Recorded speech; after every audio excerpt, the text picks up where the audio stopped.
Episodes have been later than we wanted them to be, and there have just been a lot of things that have been happening at the court behind the scenes. The first 20 minutes of this video are going to have no relation to the actual trial and the actual happenings of the trial with all the testimonies of the witnesses.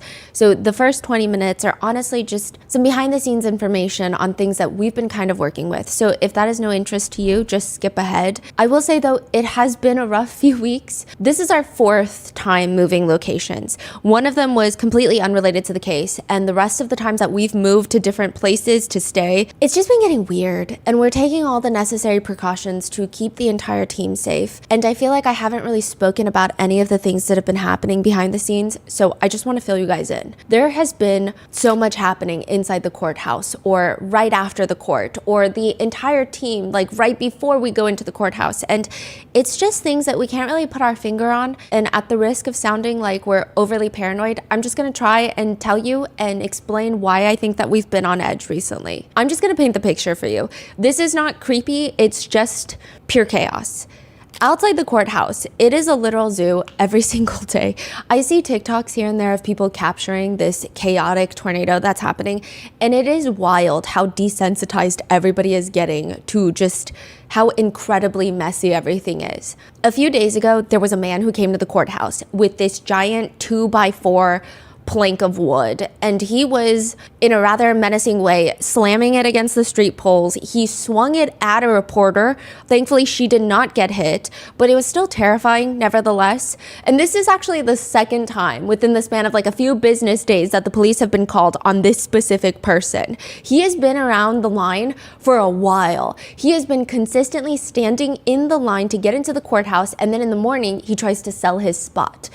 I will say that this man is very intense. Our only interactions with him personally is that he is very aggressive, and he will aggressively scream "ni hao" at us and expect us to say it back. And so we do, because we're terrified. His friend is also very intense. There was one morning where I was going over transcripts before the courthouse opened. So I'm like sitting on the ledge of the sidewalk and I'm going over the transcripts. He's standing towering over me, and he's just he's like demanding to know what I thought about Cassie's testimony. I told him I'm busy, I have work to do. I'm like going over the transcripts, and he keeps insisting me in a pretty threatening way. He's like towering over me.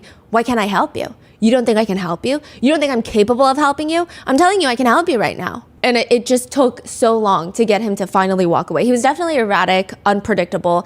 It felt like he wanted me to answer his persistent questions about what I felt about Cassie's testimony so that he would have a reason to start freaking out. That was the feeling. There was another incident where a man was believed to be holding a pool ball inside of a sock. So he's like threatening to swing it around and hit people with it. We didn't see it, we were warned about it. So we like stayed in the courthouse a little bit longer before exiting that day. And it's the same guy that allegedly we heard again that he spat at a reporter. He was screaming homophobic slurs at people in the line. And the NYPD, they will just take the people harassing the public and the press outside waiting to get into the courthouse, will lead them across the street and then send them off. They literally just cross the street with them. We've seen this happen almost every other day. I mean, I think they can't really do anything unless someone demands to press charges or, I don't know, actually, God forbid, gets injured, so that's great. This is how, shut the fuck up, bitch. This is the public.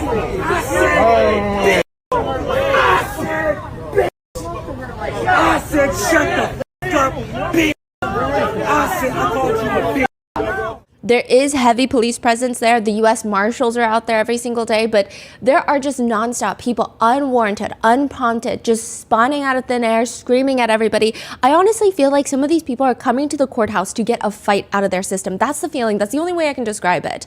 People are trying to argue about pretty much everything outside of this courthouse. I am told that this is very New York, which we have spent some time in New York and had a place here for a while, and it feels like every interaction, like every bad interaction I've had in New York, amplify it times 1,000 and then add it all up, and then I have to relive that experience every single day. We're trying to keep to ourselves. We're really just trying to mind our own business. But even so, just a few days ago, one of our team members was waiting in the line super early, gets harassed to the point of tears.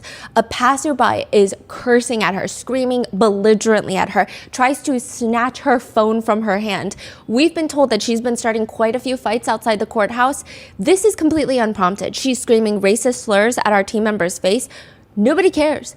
Nobody helps. Like, people are just standing around live streaming it, filming it, watching it. And then afterwards, after the crazy lady leaves, the same people that were filming, that did nothing to help our team member, are now filming her as they comfort her. And they're like trying to rub her back and tell her it's okay. It is so dystopian. We were inside the courthouse, so we didn't even know until after the fact. There were briefly a group of protesters wearing Free Diddy shirts across the street from the courthouse. They were allegedly getting paid $20 an hour to stand outside and wear Free Diddy t-shirts to promote the Diddy coin, which we've also received an email about. It's like a crypto coin for Diddy, so there's that.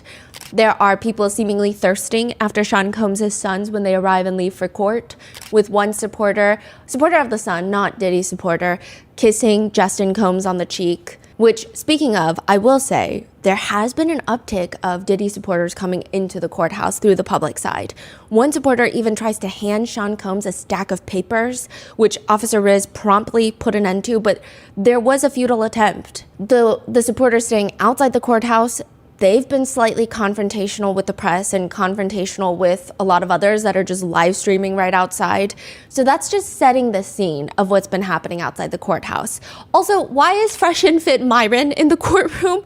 Like, he was in the main courtroom for, I think, at least a few days last week. I haven't seen him the past few days, but he could be in the overflow rooms. I did see him outside while when he first started coming around. He's recording outside while a woman is undressing down into her underwear. This is like right outside the federal courthouse.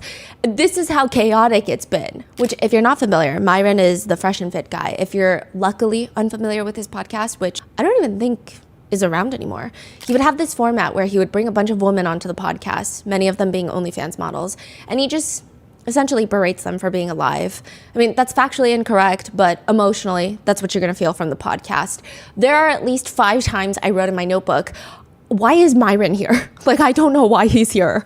But what's interesting about him is he's actually quite meek in real life. Not that I think he should carry himself as he does on his podcast in the courthouse, but he's rather, like, he has a very soft demeanor.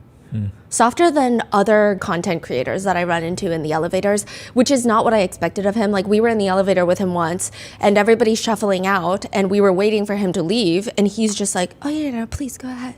But like very softly. Nevertheless, that's just like painting the picture of the chaos. There have been a lot of incidents though that have us feeling just weird. Right outside the federal courthouse, there is this one gigantic line that is filled with press and public. You got members of the press, you got members of the public, all in one singular line. The only way that you can kind of differentiate is like maybe they have on their press badge at the time. Now, this line typically starts the day before. The line sometimes starts before we get out of court sometimes. So the line starts while we're inside the courthouse. Clearly, nobody can be at 2 places at once. So a lot of the press members, they will hire line waiters. And just to give you an idea, a lot of the press pews, yes, there's a few independent journalists in there. A good number of them are all with Legacy Media, and Legacy Media has a lot of money. We're a small team, and just to keep up, we're having to spend about $1,000 a day to have line sitters. Actually, more, to just make sure we get into that main courtroom to be able to give you all the details that we really want to provide for you guys. So there's this giant line outside, press and public all in one line, and then right before the security line into the courthouse, the U.S. Marshals will come out and divvy up the line. So they'll make a press line and they'll make a public line. So it's in order. So if you're like the 5th in line, you might be the 2nd member of the press, or you might be the 3rd member of the public, and they'll just kind of sort you one by one, depending on the order. Now, I will say that a good chunk of the public line are content creators, so it's kind of like a mini press line. Also, these days though, lots of supporters of Sean Combs that are not part of his friends and family that are going in through the public side as well. And then once you get inside the courtroom, the press pews are on the right side and the public pews are on the left side. Recently, there have been so many whisperings and just confusion because there have been people, different people each time, that will lurk around this gigantic main line outside before it's separated. And you'll see that in the beginning, I think the Legacy Media, they're a lot more intense about getting spots in the main courtroom. So good chunk of the first half of the gigantic line are press. There will be random people that will walk up and down this line, primarily focusing on the press members at the very front, and they'll act like they're just walking up and down for exercise, and they will be secretly recording everyone on their phones. Now, mind you, there are a lot of people live streaming outside, so it's not like they're live streaming. It's like they're trying to be discreet, like they're recording, but they don't want the press members to know that they're recording. So it's becoming incredibly uncomfortable, and all the press members are trying to warn each other once they spot someone like this. And it feels like it's every other day that they spot someone secretly recording members of the press. And it's confusing because, you know, a lot of the members of the press, these people are very impressive producers, reporters, journalists that have been in the industry for years. They work with legacy media.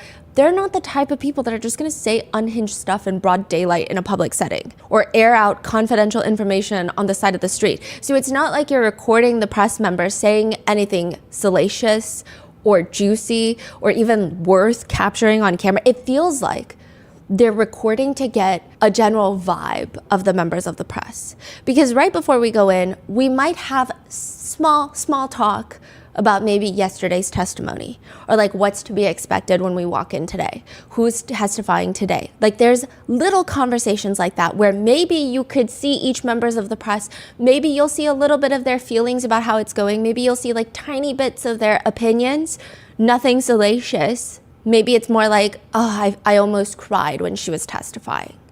Like those are the types of comments you hear.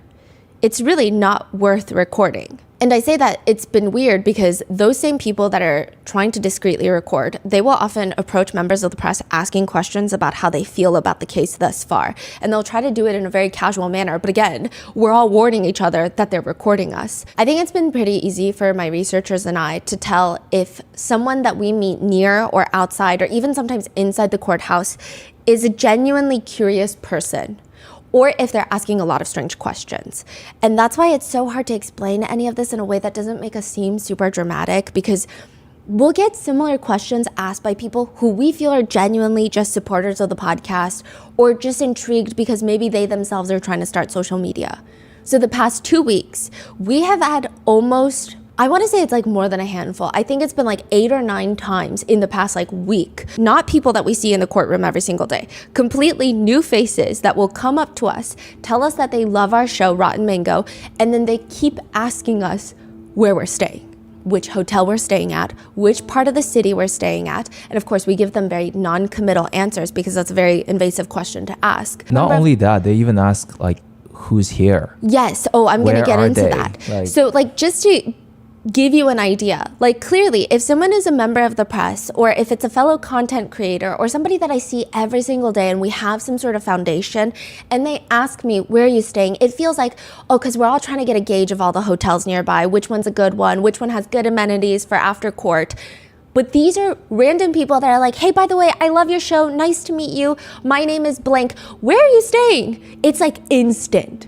It's just nonstop questions about which hotel we're staying at. And then if we evade the question, it becomes what part of the city, which area, how long does it take you to get here? Do you Uber or do you walk? Who's all staying with you? Is it just you guys? Is it just you and your researcher here? Do you go home during the weekends if you're not from the city? Do you fly back home? Do you take the train? Like it's just nonstop. It's like, what are some of these questions going to provide for this person? Like nothing. There's no need for anybody to ask these type of questions. And the worst part is it's pretty clear that we're so uncomfortable with these questions because we'll literally be like, yeah, haha. And then they'll just keep asking. And some of them don't seem like they've really watched anything from you. Yeah. Because now like our researchers do this thing where they will try to have conversations about the show and most of them have no clue what the show is even about, is the feeling. Yeah. And then this person will just vanish. That'll be like the first conversation we have with them, and then we'll never see them in court again. So one specific time, there was a man, an older guy, who's asking us where we're staying, just pressing. And he's in the main courtroom, in the public section. He's asking us all these invasive questions, and then he's waiting for us in the hallway during each break, just casually lingering near us the entire day, and then just rerouting every conversation back to which hotel you're staying at, pressing details. My researcher passes me a note later in the day saying, look at him right now.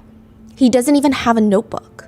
So usually, because you can't bring your phone, and you're not just like staring. I mean, even members of the public, they're all taking notes, even if they're not content creators. Sure enough, I look, no notebook, no notes are being taken, nothing. And then he never shows up to court again. Another odd instance, this is a completely separate person. that's asking nonstop where we're staying. We give a non-committal answer to him. He keeps asking.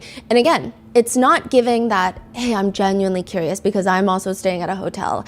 It's just so unsettling. We refuse to answer. We keep laughing it off. He keeps pressing. Later during a break, he approaches my researcher outside while I'm in the bathroom. And then he asks her where I'm staying. And she again does not respond because he just asked us while we were together. It was just weird. He literally just asked us. This has been happening like every other day. There are other odd questions that are asked by people that don't necessarily look like they even care about the show in the slightest. So one person in particular asked a series of questions trying to gauge how much, quote, power I have over my audience. Like they kept asking, like, can you make them do anything?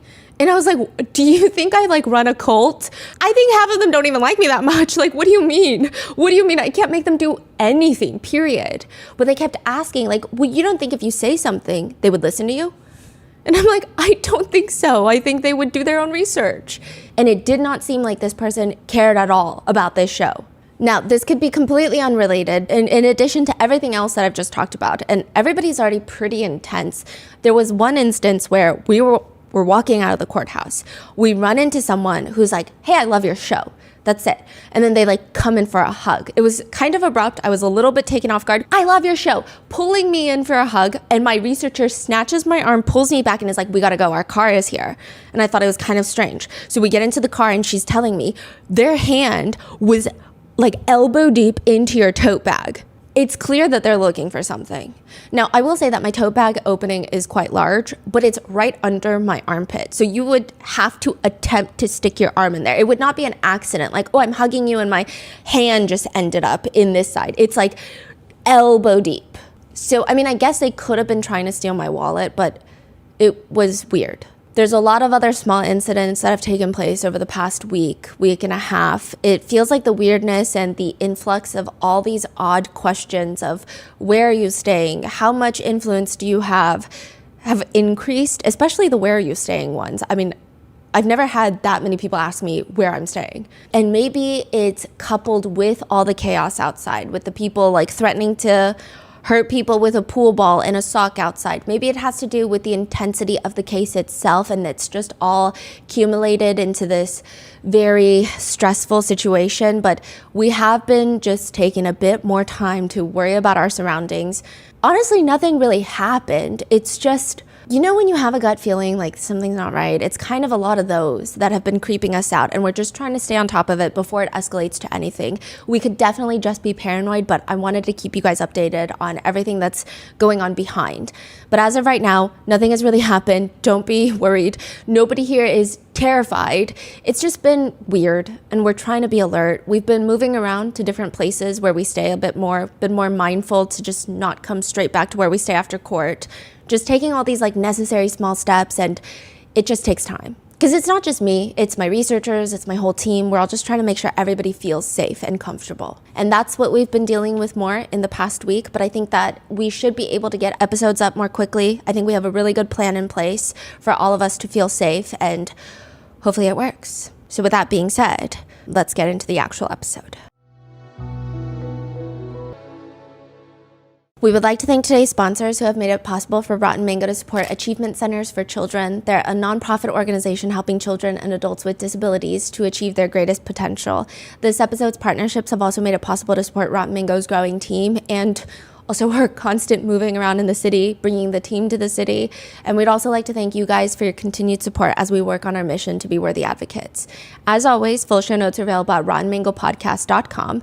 Few disclaimers: there are mentions of physical assault, kidnapping, firearms. Many of the quotes and statements included have been shortened and condensed for brevity. And you guys know the drill. Sean Combs is presumed innocent until proven guilty. That burden of proof is the responsibility of the government. Any descriptions or observations regarding Mr. Combs' legal team, anybody inside that courtroom, are personally noted by myself or my other researchers who are present in the courtroom. They should not be used as like a definitive source on how you should feel about anybody. So with that being said, let's get started. In other news, I think Diddy might know us. I don't know, maybe. So I'm just gonna explain. The first time it happened, I didn't even say it in an episode because my researcher and I are like, it was weird. but like we could be dramatic. The second time it happens, I'm like, wait, maybe I'm not being dramatic. Not that it means anything regardless, but here's what happened and you tell me, because what is going on? Usually, Sean Combs will do this thing where he does a sweep of the press pews when he first walks into the courtroom. He's like hugging his attorneys. He'll look to the public side, which is on his right, and then we're kind of diagonal from him. And he oftentimes, since more of his supporters are coming to the courtroom these days, he'll shoot them little hand hearts. He'll put his hand to his chest. He'll mouth thank you. And then the press pews, we get a simple glance over and sometimes a nod, like a quick head down nod. Now, clearly, this stands out to both my researcher and I really strongly because on Thursday, we even write the time down, at 8:50 a.m., jurors are not in the courtroom. Attorneys are doing their thing. They're going through their documents. They're conversing about certain aspects of the day. Sean Combs sits down at his chair, and he turns in his chair to the right. This is our eye direction, like we can see him now. He makes eye contact with the press pews. We're at the very first row of the press pews. So there's 2 rows behind us. Now he glances over the press pews. He starts staring in what felt like in our general direction or perhaps right behind us. And it's a pretty lengthy stare. And then he starts nodding while mouthing the words dramatically, "I know you." You don't hear it. You only see the mouthing, right? Yeah, and it was clear that he was doing it so whoever is receiving it can understand what he's saying. Because it's not like mumbling. He's like, "I know you." Like very clear. He mouths it twice with what we perceive to be a smirk. Then as he's turning back around to face the front, he's like ever so slightly shaking his head while he's still smirking. And at that point, the feeling was he was saying that towards you, right? Yeah, so my researcher wrote like, it looked like he was looking at Stephanie. I wrote like, listen, you know when you can like make eye contact with someone, it feels like they're looking at you? Because you know when you're talking to someone and they're looking behind you, you start like looking behind you without even thinking about it subconsciously because you're like, wait, what's going on? Why are you looking behind me? It felt like he was looking at me, but again, I'm not trying to be dramatic. I don't know if he was looking at me. He could have been looking behind me, right? But then right at that moment, the jury comes in, we all stand up, and as there's noise in the courtroom, because we're not allowed to talk when the judge is on the bench, a reporter from a major media network. I mean, she's been doing this for years and years. She's like a professional. She turns to me and she whispers, quote, "You're putting that in your video, right?" Because that was at least 7 seconds. And 7 seconds does feel like an eternity It's in not that only courtroom. just looking, but like the mouthing of "I know you" is weird. And it right? was a pretty long time. Like usually when he, you know how in the beginning I'm like, this guy loves to stare. He kind of dropped a lot of the staring, at least towards the press. But when he did stare, it was still a little more brief. It feels like eternity, but it's more brief. This one was quite lengthy. So my researcher and I, we both felt it was weird. We both wrote it down independently in our notes in the courtroom. We talked about it after, and we're like, you know what? We can't be sure. We don't want to be dramatic. Then it happens again on Friday, a week later. So not the following Friday, but a week later. And this one felt more like, okay, are we crazy? It feels a little more real. I don't know. I could be wrong still. But so Friday, we're sitting in the same exact seats, first row of the press pews. However, there is a row of counsel in front of us. Now, a lot of the witnesses, they'll have their attorneys, family, and friends. Like that's why we were sitting behind Cassie's attorney and Cassie's husband. They'll sit right in the pew in front of us. Mia, she was testifying. Her friends and family and her attorneys are in the pew right in front of us, and it's packed. It's jam-packed. And the whole day on Friday, all the press members are complaining about how they can't see anything.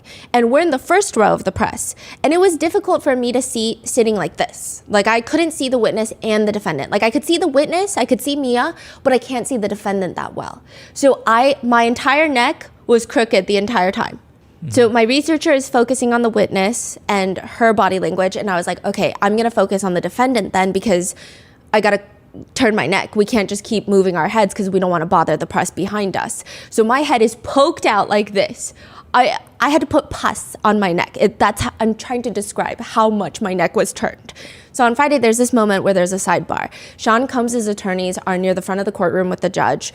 And regardless, the jurors are still sitting on the side. Sean Combs turns around, but he turns to his right. So his mom is right behind him. It might have been easier for him to turn left. Maybe not, because maybe he's right-handed, but he does like a full turn. So he turns right, he glances over at our side of the courtroom, not like our side, but where we're sitting. And then he talks to his mom. And then he's smiling, nodding at her. He's like mouthing, I love you. And then my neck is tilted still because I'm observing him and I'm taking notes about him talking to his mom during this sidebar. And as he's making his turn back to the front, it felt like we make awkward eye contact. And I say awkward to the point where I'm like, you know when it's so awkward, you almost like instinctively smile or look down because you're like, oh, I just got caught staring at someone. That was the feeling. It was like, oh, I literally just got caught staring him down.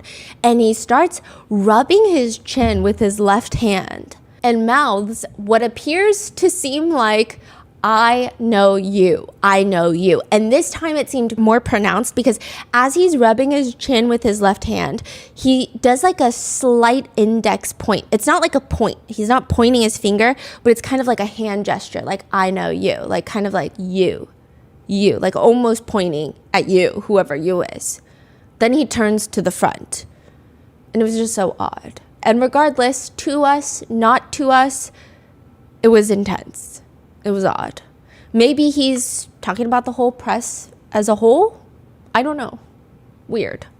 So to clarify, right? So Stephanie clearly feels like it was really uncomfortable eye contact along with mouthing, I know you. And even the phrase itself, I know you, sounds really off. Like, what does that mean? You know me. Yeah. Okay. So even the first time that he did it, the previous Thursday, right? Like my researcher was a bit more firm than me. And she's like, no, he was literally looking and I saw it. Like I'm watching from the side. And also, just to clarify, Yes. I think it is normal for them to know a lot of the press. Oh, because yeah, I they're think- doing research every day, seeing what everyone's talking about. I think it's completely normal and we're expected of that. But the fact that he's mouthing that feels a little bit more intentional. Like, what does that mean? Right? Yeah. I think if they don't know every single person in the press pew, the attorneys are not doing their jobs right, especially if he's paying that much money. I think that they should probably know every single person in that courtroom, maybe not the public, but everybody else. Yeah, I mean, you're having a lot of the same familiar faces over and over again. And these are the people that are going outside and telling the world what is happening that's maybe not on the transcript. And so it makes sense that he would know every single member of the press, right? But it was just like, I think the intensity of the stare was a lot.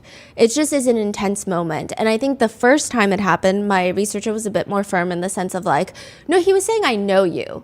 Because I thought, well, maybe he was saying, how are you to somebody? Who knows, right? But then the second time he does like the finger point. So it was just weird. And again, he knows us, he doesn't know us. Does it really matter? I don't think so. But I did almost pee myself. Like, that's all I'm trying to say. Now, with that being said, Sean Combs walks into the courtroom, black sweater. This is a different day. And the attorneys, it's so interesting. I feel like as the trial progresses, he can't even hide it. His real mannerisms are starting to show because every single thing just reminds me of a commanding businessman. And I'm just going to give you like a scale of his businessman poses. Anytime he sits and he listens to a witness testimony, he will have a default businessman pose that he sits in. And sometimes it's a lot more pronounced than others. But right when he walks into the courtroom, he looks like the president of the board meeting. All the attorneys are standing, waiting to hug him, waiting to greet him. Meanwhile, the prosecution, they look like they're not here to play games. Combs sits down on his chair. On either side, he's got Nicole Westmoreland standing behind him on his right side. On his left side, he's got Brian Steele. And they're both standing behind him with one hand on the back of Diddy's chair. And they're crouched over and talking to him. They're both whispering to both sides of his face. And it's like two consultants going over a business deal with the CEO. And Sean Combs is just staring straight ahead.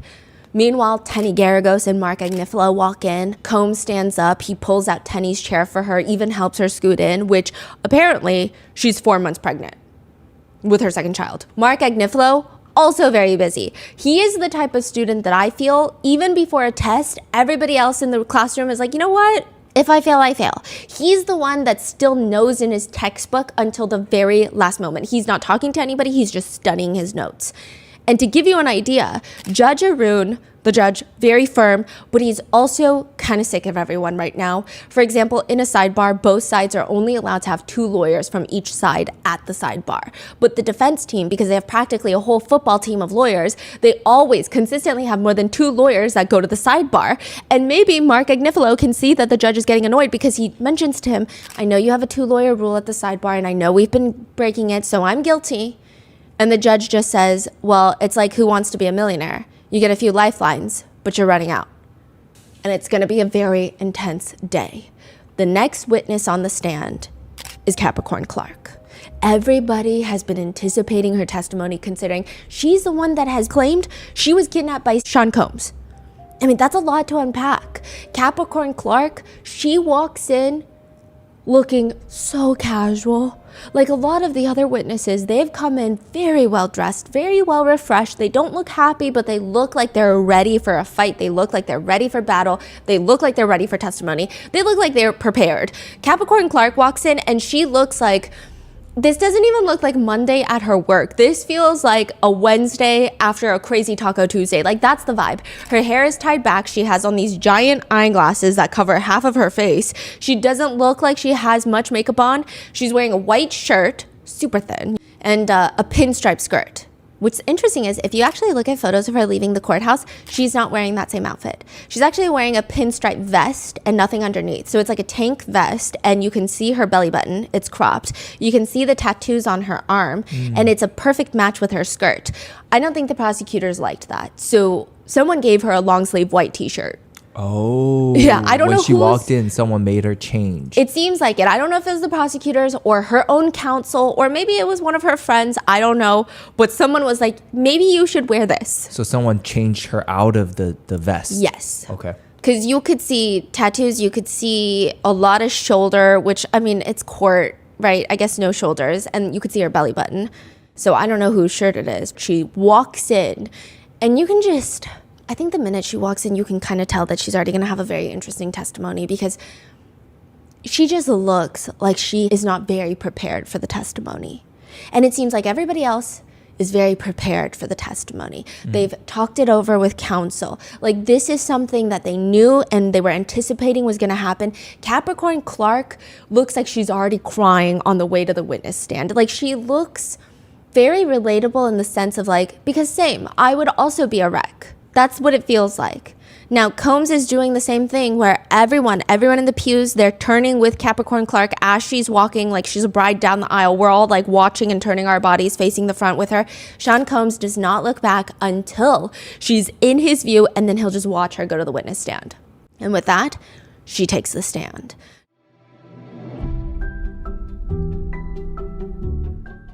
There's a reason why the sun is hot and the sky is blue. Just like there is a reason why Morgan & Morgan is America's largest injury law firm. For more than 35 years, Morgan & Morgan has been fighting for the people, fighting for regular, everyday people across the country with over 100 offices and more than 1,000 lawyers nationwide, having recovered more than $25 billion for over 500,000 clients. Morgan & Morgan has a proven track record of fighting to get you full and fair compensation. In Florida, a client received $12 million after the insurance company offered $350,000. In Pennsylvania, a client was awarded $26 million, 40 times the insurance company's offer of $650,000. The truth is, if you pick the wrong law firm, you might be setting yourself up to lose before you even get started. All law firms are not the same. If you're ever injured, you can check out Morgan & Morgan. Their fee is free unless they win. For more information, go to forthepeople.com/rotten or dial #law, pound 529 from your cell phone. That's forthepeople.com/rotten or #law, pound 529 from your cell. This is a paid advertisement.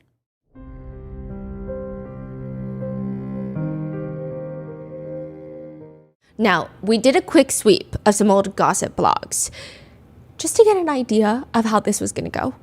Capricorn Clark, if you knew about the music industry well, if you knew some of like the more figures in the music industry, so not just, oh, this celebrity, this artist, this musician, but their managers, their assistants, their staff, their personnel, you would probably know Capricorn Clark.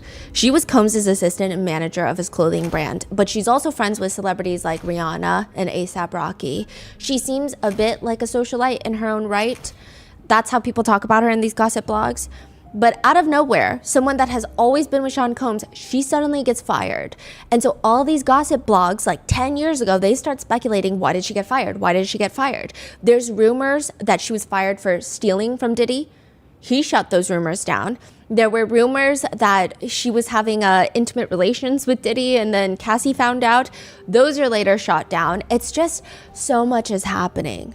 With one post from 2014 on a gossip website reading, "Old tea, but I heard Diddy brought Cassie into the bedroom with Capricorn." One gossip blog enthusiast writes, in 2015, she and Cassie developed a very close bond like sisters, and Capricorn started noticing that Diddy was rejecting Cassie's music to keep her under his thumb. This is in 2015. So Cap would tell Cassie that she could do better, and Diddy didn't like that, so he would start telling Cass that Cap was the one leaking bad stories about her, and that whenever Cass wasn't around, Cap would belittle her, and eventually Capricorn quit. So that's what they're hypothesizing is why Capricorn is no longer in Diddy's circle. But now, Capricorn's Instagram is private. Her bio just reads, "Nothing to see here. Everything not saved will be lost. Tell the truth, shame the devil." With a lot of people thinking that Sean Combs is the devil. Because even around the time of Cassie's lawsuit, there was a tweet that has since been removed and her ex has gone in private. But Capricorn Clark allegedly tweeted, "Don't take the path of the wicked. Don't follow those who do evil. Stay away from that path. Don't even go near it. Turn around and go the other way." Another one, she adds, "Doors be unlocked. You gotta be willing to walk away from the money. Full stop. 2011 was hell. Tragic kingdom." She also does another one that's more clearly aligned with Sean Combs. "Black women end up being the sacrifice. For the last 11 years of my life, I had to deal with everyone's nonsensical allegiance to the devil. They will skin you and wear you, baby girl, and then pretend that they never wanted your skin." Kim was the only person who didn't switch up, the only one. "Dark times. I'm personally very triggered. I pray it's over. I never deserved this. Stop. Hashtag protect black women IRL. Hashtag RIP Kim." And it's a picture of her and Kim Porter. Wow. So clearly, she has very strong feelings. And she starts off the direct by giving some background. She says that she's always been in the music industry. She interned at Def Jam Records, which is a massive music label. Then she was with Death Row Records with Suge Knight, which is Bad Boy Records' constant nemesis. This is the origins of the Tupac and Biggie rivalry. She also mentions that, quote, "My mother died, and then shortly thereafter, my father died." And this is like 2 seconds of her taking the stand. She's already about to cry, and she sounds like she's crying already. And some of the defense attorneys look at each other like, what the fuck? I guess that they don't like the instant going into sympathetic territory. I will say that Capricorn Clark is probably the most, second, top 3 most captivating witnesses. I mean, she just talks in a way where I feel like you just know everything she's saying, she's probably oversharing. That's the feeling. You feel like she's gonna get very messy on the stand, but maybe it's good because it makes her feel very transparent. Even when she's asked to identify Combs, she closes her eyes dramatically and she's like, "Blue sweater." It was like a nearly black, very dark navy blue sweater. So everyone did kind of look at each other like, wait, are we sure? But yes. Now, she's very intriguing. She sounds like a smoker, has a very raspy voice, and she sounds like she is 2 seconds away from sobbing with every question. It's not like she's 2 seconds away from being emotional, so she's getting choked up. It sounds more like, you know when people sob and it's more of like audible? Like, ah. It sounds like she's 2 seconds away from that. She mentions that she works with Death Row. Then her very next job is Bad Boy Entertainment with Sean Combs in 2004 as his personal assistant. And it's a bit of a switch considering she didn't just work for Sean Combs' nemesis and competitor, Suge Knight. They're actually very close in some respects. Capricorn's best friend has children with Suge Knight. So it's very complicated. What? And right off the bat, Prosecutor Steiner is coming in asking all the questions. And Ms. Clark, I want to direct your attention to December of 2011. Were you working for Mr. Combs at that time? Yes. So I'm trying to, and again, because you only get the transcript, and I feel like it's very hard to understand why the jurors might have different receptions to different testimonies. And a lot of it is so much in the delivery and the voice and the tone, because I think a lot of the times it conveys whether or not you believe this person. So if I'm just reading the transcript, it's like, she says, yes, right? But in reality, it's more like, yes, it's very raw. It's so beautiful. Oh, thank you. What occurred at that time? I was kidnapped. So the jurors, they immediately start taking notes. They look back up and Combs is very still, statuesque. Generally, what were your duties as a personal assistant? To shadow him from before he wakes up until he releases me at night? Which even just the way she words things is very interesting. Like, what do you mean he releases you at night? She explains that after working as his personal assistant, she quits and then comes back a little while later to work as the director of marketing for Shanjan Women's and then the global of Shanjan Women's. And then later she comes back as Cassie's manager or like the creative director for Cassie. And so when she's asked about Shanjan, she says, it's a new tentacle from the master brand of Shanjan's that I was in charge of. And again, everyone's just taking notes. And meanwhile, Combs is still just staring right ahead. His mom walks in late during the direct testimony. He doesn't even notice. Everybody is so absorbed in Capricorn Clark's testimony. Capricorn is shown pictures of a few of the security guards for Combs. And it's interesting because even when she's looking at the pictures on the evidence screen, she looks like these security guards are about to jump up and attack her out of the screen. Like she looks scared to look at the screen. She's like wincing and kind of glancing at the screen. And she is very descriptive. She likes to put her arms out to describe people's statures. She says D-Rock is a bit more, he's about 6'3", 6'4", more slender, very solid. I would say quarterback, running back type of body. And Paul Offert, that everybody calls Uncle Paulie, he's the head of security for Sean Combs. Can you please describe his general appearance? Quiet, stoic, a bit menacing. Physically, he looks like a linebacker. There's a picture admitted into evidence. And is this picture how Mr. Offert typically looked? No. What's different? He doesn't have his glasses on, his blacked out sunglasses that he wears 100% of the time.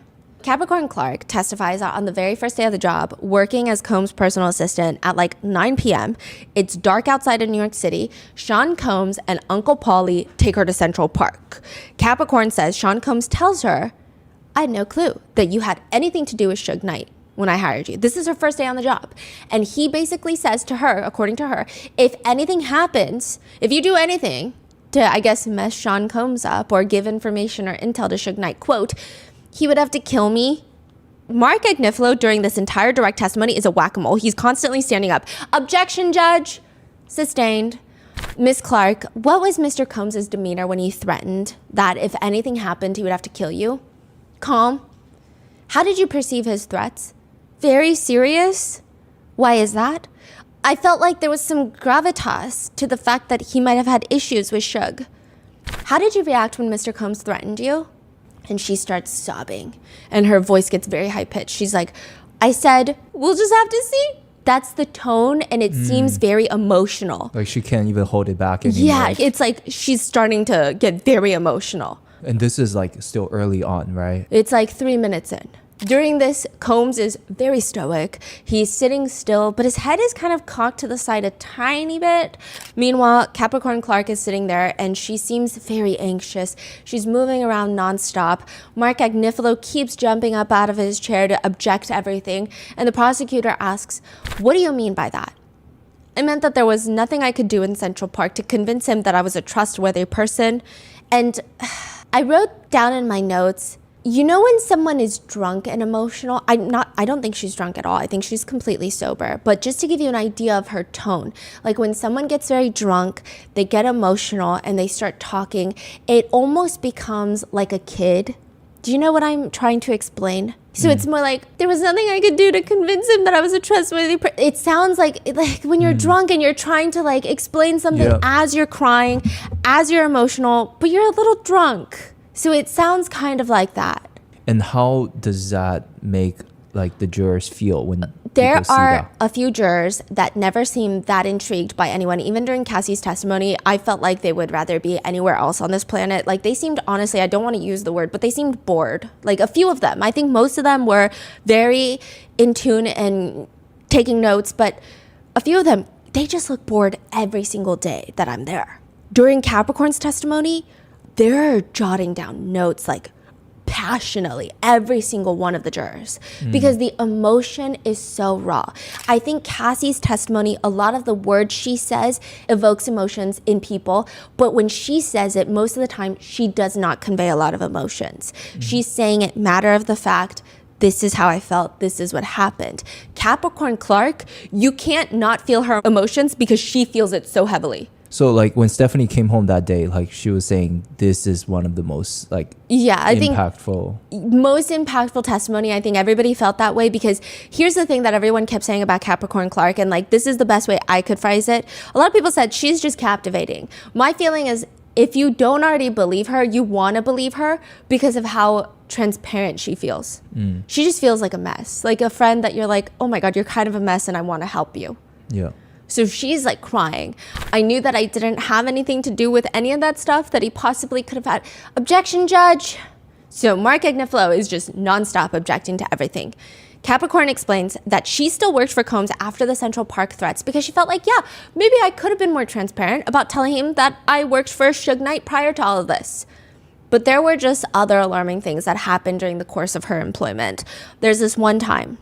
We were at MTV. He was doing MTV Press with 50 Cent. And after the interview wrapped up, myself, Puff, and Chris Lighty, which is 50 Cent's manager at the time, got in the elevator. So 50 Cent is not in the elevator. It's her, Puff, Chris Lighty, which is 50 Cent's manager. What happened in the elevator? Capricorn is explaining that Combs had an issue with 50 Cent. She doesn't dive much deeper into it, but if you watched our previous 4-part series, you know that 50 Cent is amongst a long list of... he's got a lot of career accomplishments, but he is also a professional Diddy hater. He also has recently discovered AI-generated images and how to produce them, so he's just been spamming the feed with AI-generated pictures of him in court wearing free Diddy shirts. Regardless, Capricorn Clark says, Puff told Chris because they were having some sort of issue, like, I don't really like all this back and forth. I don't like that. I like guns. What was Mr. Combs' demeanor when he said that he liked guns? Very serious. During the testimony about 50 Cent, Diddy looks over at Mark Agnifilo, who asks him a question. Diddy purses his lips like a duck and just nods slowly. I don't know what that means. Is he confirming like, yeah, I did say that? Like, I don't know. Meanwhile, 50 Cent will later take to Instagram to write, cut. Wait a minute, Puffy's got a gun? I can't believe this. I don't feel safe, frowny face, LOL. He's responding to this testimony. Yeah, okay. But it does not get better from here. Capricorn Clark says within a few months of working for Combs, she gets accused of theft. She's had the job for a few months, and she gets accused of stealing very expensive high-end jewelry that was on loan from Jacob the jeweler. So this isn't even Sean Combs' jewelry. A lot of celebrities will get loaned big pieces for events. She says it was a diamond necklace with a cross, diamond bracelet, and a diamond watch. Miss Clark, had you stolen the jewelry? I did not. But it was in her possession at one point. Combs gave it to her for safekeeping because she's the assistant. They're traveling to Miami. She's to keep it safe. And on this travel, like before they even get on the plane to go to Miami, she realizes the jewelry is missing. What did you do when you realized that the jewelry was missing? I told the driver to stop the car and I called security and I told them to lock everybody in and search them.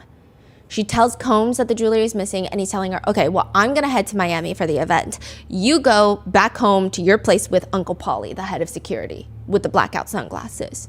She goes back to her house in Queens where Uncle Paulie starts questioning her about the events leading up to the jewelry being missing. And then he starts searching through her entire house. She says, quote, he went through my belongings. He went through my common areas. I had a roommate and he just searched. He didn't find anything. But he tells her he's going to be back tomorrow. Like, we need to figure this out. The next day, Capricorn says Uncle Paulie comes to pick her up and he takes her to 1710 Broadway, which at this time was being converted into the new Bad Boy Entertainment headquarters, but she did not know that at this point. She just knew that when she walks in there, the whole place looks like it's under construction and abandoned. They walk in through the glass doors, her and Uncle Paulie. She says that someone she doesn't know comes and locks the front door behind them from outside the building, like you would lock your house from the outside. That's crazy. They walk in. She says the building is just, quote, dilapidated. She says post-move out, post-pre-move in, the floors weren't even really done on the levels we were on. The floor wasn't done. There was like old pieces of like, permanent fixtures around that were sort of taken out. Just pretty much a gutted building. They go up to the 6th floor and it looks similar, dilapidated. Floor isn't done, nothing built yet, some old built-ins. And quote, there was a 6-foot folding table with some chairs in the middle of the room and there's another person there. So now it's Uncle Paulie, Capricorn Clark, and this gentleman who's sitting there waiting for them, which Capricorn describes as a heavyset gentleman who was chain smoking cigarettes, and she'll like do hand motions, and drinking black coffee. Can you describe the individual's appearance? Very wide, very heavy, looked like the size of 2 linebackers. He wasn't tall. He didn't stand very much either. So Uncle Paulie is a linebacker. This man is 2 linebackers. When you say size and width, he was very large? Yes. Can you describe this man's size relative to your own? Capricorn looks at the prosecutor, then she turns to the jury, and it looks like she's trying to think in her mind, like, how do I describe someone's size to a whole group of people? And she just goes for it. 5 of me across? I mean, he was very wide. Some of the jurors, they're doing like full teeth smiles and giggles because the way she's delivering the information is so, again, she's like looking at the jurors and she's like, 5 of me? Like, very wide, like very descriptive. It's a pretty goofy moment in light of how serious everything's been and depressing in this courtroom. I mean, just the way that she like stands with her arms out, it's a lot. We're not used to that. The only person not amused, naturally, is Sean Combs, who just cocks his head to the right. Nevertheless, Capricorn Clark and Mr. 2 linebackers are left alone. Uncle Paulie leaves, and Mr. 2 linebackers, whom she states she never learns his name, he tells her that she has been brought to this building so that she could take a lie detector test to find out what happened to the jewelry. What, if anything, did he say would happen if you did not pass the test? He said if you fail these tests, they're gonna throw you in the East River. And she starts sobbing. The minute those words come out of Capricorn Clark's mouth, the jurors are jotting down notes. Combs looks around, like he's looking at like, hello? Why is someone not saying anything? Hello, what's happening? And then finally, Agnifilo stands up. Your Honor, I'm gonna object. Move to strike the last answer. Can we approach for a second? During the sidebar, Combs is leaning his elbows on his armrest, using his right hand to touch his chin. He seems very pensive, just sitting there. Meanwhile, Capricorn is up there. She's got these giant aviator eyeglasses and she'll like lift them up and wipe her tears and then push them back down and she's like fidgeting with them. And then she'll do this very animated sigh where her shoulders go all the way up and then she slumps it down and then she uses the tissue to wipe her nose. I feel like if anybody else had done that, it would come off performative and fake. But I don't know why when Capricorn Clark does it, you're just like, I don't even know her, but it feels genuine. Like that's the message and image that I think the jurors are getting. And you feel for her, like? I think everyone did. Everyone in the press pews was like, she might be one of the more gripping testimonies because of how you can relate to her. She just feels like a normal girl that just got thrown up on the witness stand, just way in over her head. And she's kind of a wreck. Meanwhile, at the sidebar, Mr. Agnifilo is very stressed. There's no indication that any of this is coming from the defendant. I mean, we don't even know who this man is, which even if it is to be believed, I'm not here to quarrel with that at this point. There's nothing saying that Mr. Combs wanted any of this to happen, so it's unduly prejudicial. So I think for that reason, we object to it and we move to strike it. She's with this unknown man who is giving her a lie detector test, and that connection between that man and Mr. Combs is just non-existent at this point. The judge does not agree. He rules, I don't think that's a fair characterization of the testimony, but I understand your argument. Objection is overruled. After the objection, Prosecutor Steiner goes back to asking Capricorn about what it was like to take this lie detector test in this dilapidated building after being told that she's been thrown in the East River if the results are bad. Capricorn says they strapped her up to some, quote, stuff to your chest and then strap some stuff to your arms and then they ask you a series of questions over and over and over again. What types of questions were you asked? Did I steal the jewelry? Did I come up with an idea to steal the jewelry? Did I plan with somebody to steal the jewelry? Had I ever stolen from him? Just a lot of stealing-centric questions. From him, was that Mr. Combs? Yes. Did this man tell you the results of the test? They said that they were inconclusive. What, if anything, did the man tell you about the results being inconclusive? It's like, I'm not getting a good reading. You need to calm down. You're going to be in the East River if I can't get a good reading on this. And she kind of sounds, again, like the drunk, panicked voice. And again, I'm not insinuating that she's drunk. She's like completely sober. And I think the reason that her testimony resonated a lot with the jurors, at least from the perception that I saw, and like even the people in the pews, is that like the words she's saying are sad, and you can like resonate with the sadness of like, yes, if I were in that situation, I too would be panicked, right? You can resonate on that level. But on a secondary level, she's incredibly likable in a sense of like, it's not just overwhelming sadness. It's like, you almost like want to give her a hug because it's like, oh my gosh, like, what is happening right now? Like, it just feels very relatable. I don't know how to put it in a way that doesn't sound like I'm minimizing her testimony, because I'm not at all. It's just in the sense of like, you feel like she's your friend. The way that she communicates feels like she's a friend, and now your friend is telling you some of the worst stuff that's ever happened to her. So you almost resonate on a deeper level. She feels like she's just telling you like exactly what's happened and how it made her feel. There's no intentional like, let me tell you in a sophisticated manner. Let me tell you in a way where I think you'll understand. She's just like saying as she's feeling it is what it's perceived as. When he told you to calm down, how had you been reacting in that moment? I couldn't calm down. I wasn't doing a good job at calming down. So she's very passionate. She has a way of sounding incredibly honest, and she sounds just honestly relatable. I hate that word, but I don't know how else to describe it. The whole time she's sniffling, wiping her tears. Mind you, she keeps pushing those giant glasses up. She's lifting them to wipe her tears. Meanwhile, Combs is just stoically looking ahead with very little movement. The jurors are rapidly taking notes, and here's the interesting thing to note. All the jurors' notes are naturally kept in the courthouse. They're collected every single day and given back at the start of each court day. But at the very end, after the verdict, notes are permanently destroyed. So they're writing in their notes. Capricorn is telling them as they're taking their notes that she was there for a full work day that Monday. They're intermittently all day taking the lie detector test, taking it. We weren't allowed to leave. The door was locked from the outside. She did not attempt to leave the building because she says, I was there to prove my innocence. At the end of the day, Uncle Paulie takes her home and he tells her that they're going to do this all over again the next morning. And they do for the next 5 days. She said she's doing a 9 to 5 getting a lie detector test all week long. Why did you continue to go with Mr. Offord, Uncle Paulie, to the building? I wanted to prove my innocence. I didn't like the threats. I felt like it was the only way to prove that I had nothing to do with it. I was in a different headspace. I was just trying to survive it. She says that she never tried to reach out to law enforcement for her 5-day lie detector marathon because she worked under an NDA. She didn't even think about calling the cops. And after those 5 days, Uncle Paulie just tells her, yeah, you're good to go home. Next Monday, she just goes back to work. Sean Combs acts like nothing ever happened. Nobody ever did find the jewelry. It didn't make sense for Capricorn to quit because she's saying, I mean, I felt like if I had left, it would have been written off as I had stolen it anyway. And then likely she would never be able to work in the industry. Now, side note, during the entirety of the lie detector testimony, one of Combs' closest friends, who's known him for decades, he's been inside the courtroom every single day, sitting in the friends and family pews, and he's falling asleep. And I really try to focus mainly on jotting down notes on everyone's reactions to things rather than getting absorbed in my own personal reaction.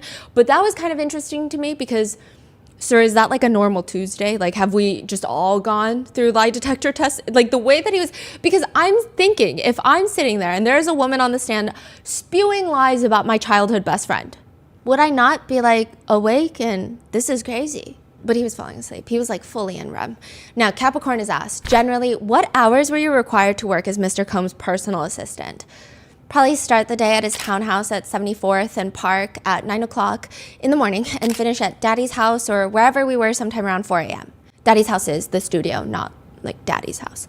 She says that she would get no breaks throughout the day for basic needs like eating. On a good night, getting 4 hours of sleep. On a bad night, 2 hours of sleep. And this is probably putting it very lightly. 2 of Sean Combs' other former assistants testified. And this is how David James, he was another former assistant, he describes it. And side note, there is a really weird skit of David James and Diddy that I'm gonna put in the video because maybe it gives you an idea of like his tone of voice and stuff. But it's about Diddy being allergic to bitch-ass disease. It's David. I'm here to go over your schedule for the day. How do I know you haven't been infected with the bitch-assness disease? You were supposed to be here an hour ago. I know, sir, but I got stuck in traffic trying to get here from the studio. Excuses. First sign of bitch-assness. Did you bring my iPod with you for my run this morning? I think I forgot it, sir. Let me go get it right now. David has been infected with the bitch-assness disease. Which, don't be a bitch ass, is, I guess, the end statement of the video.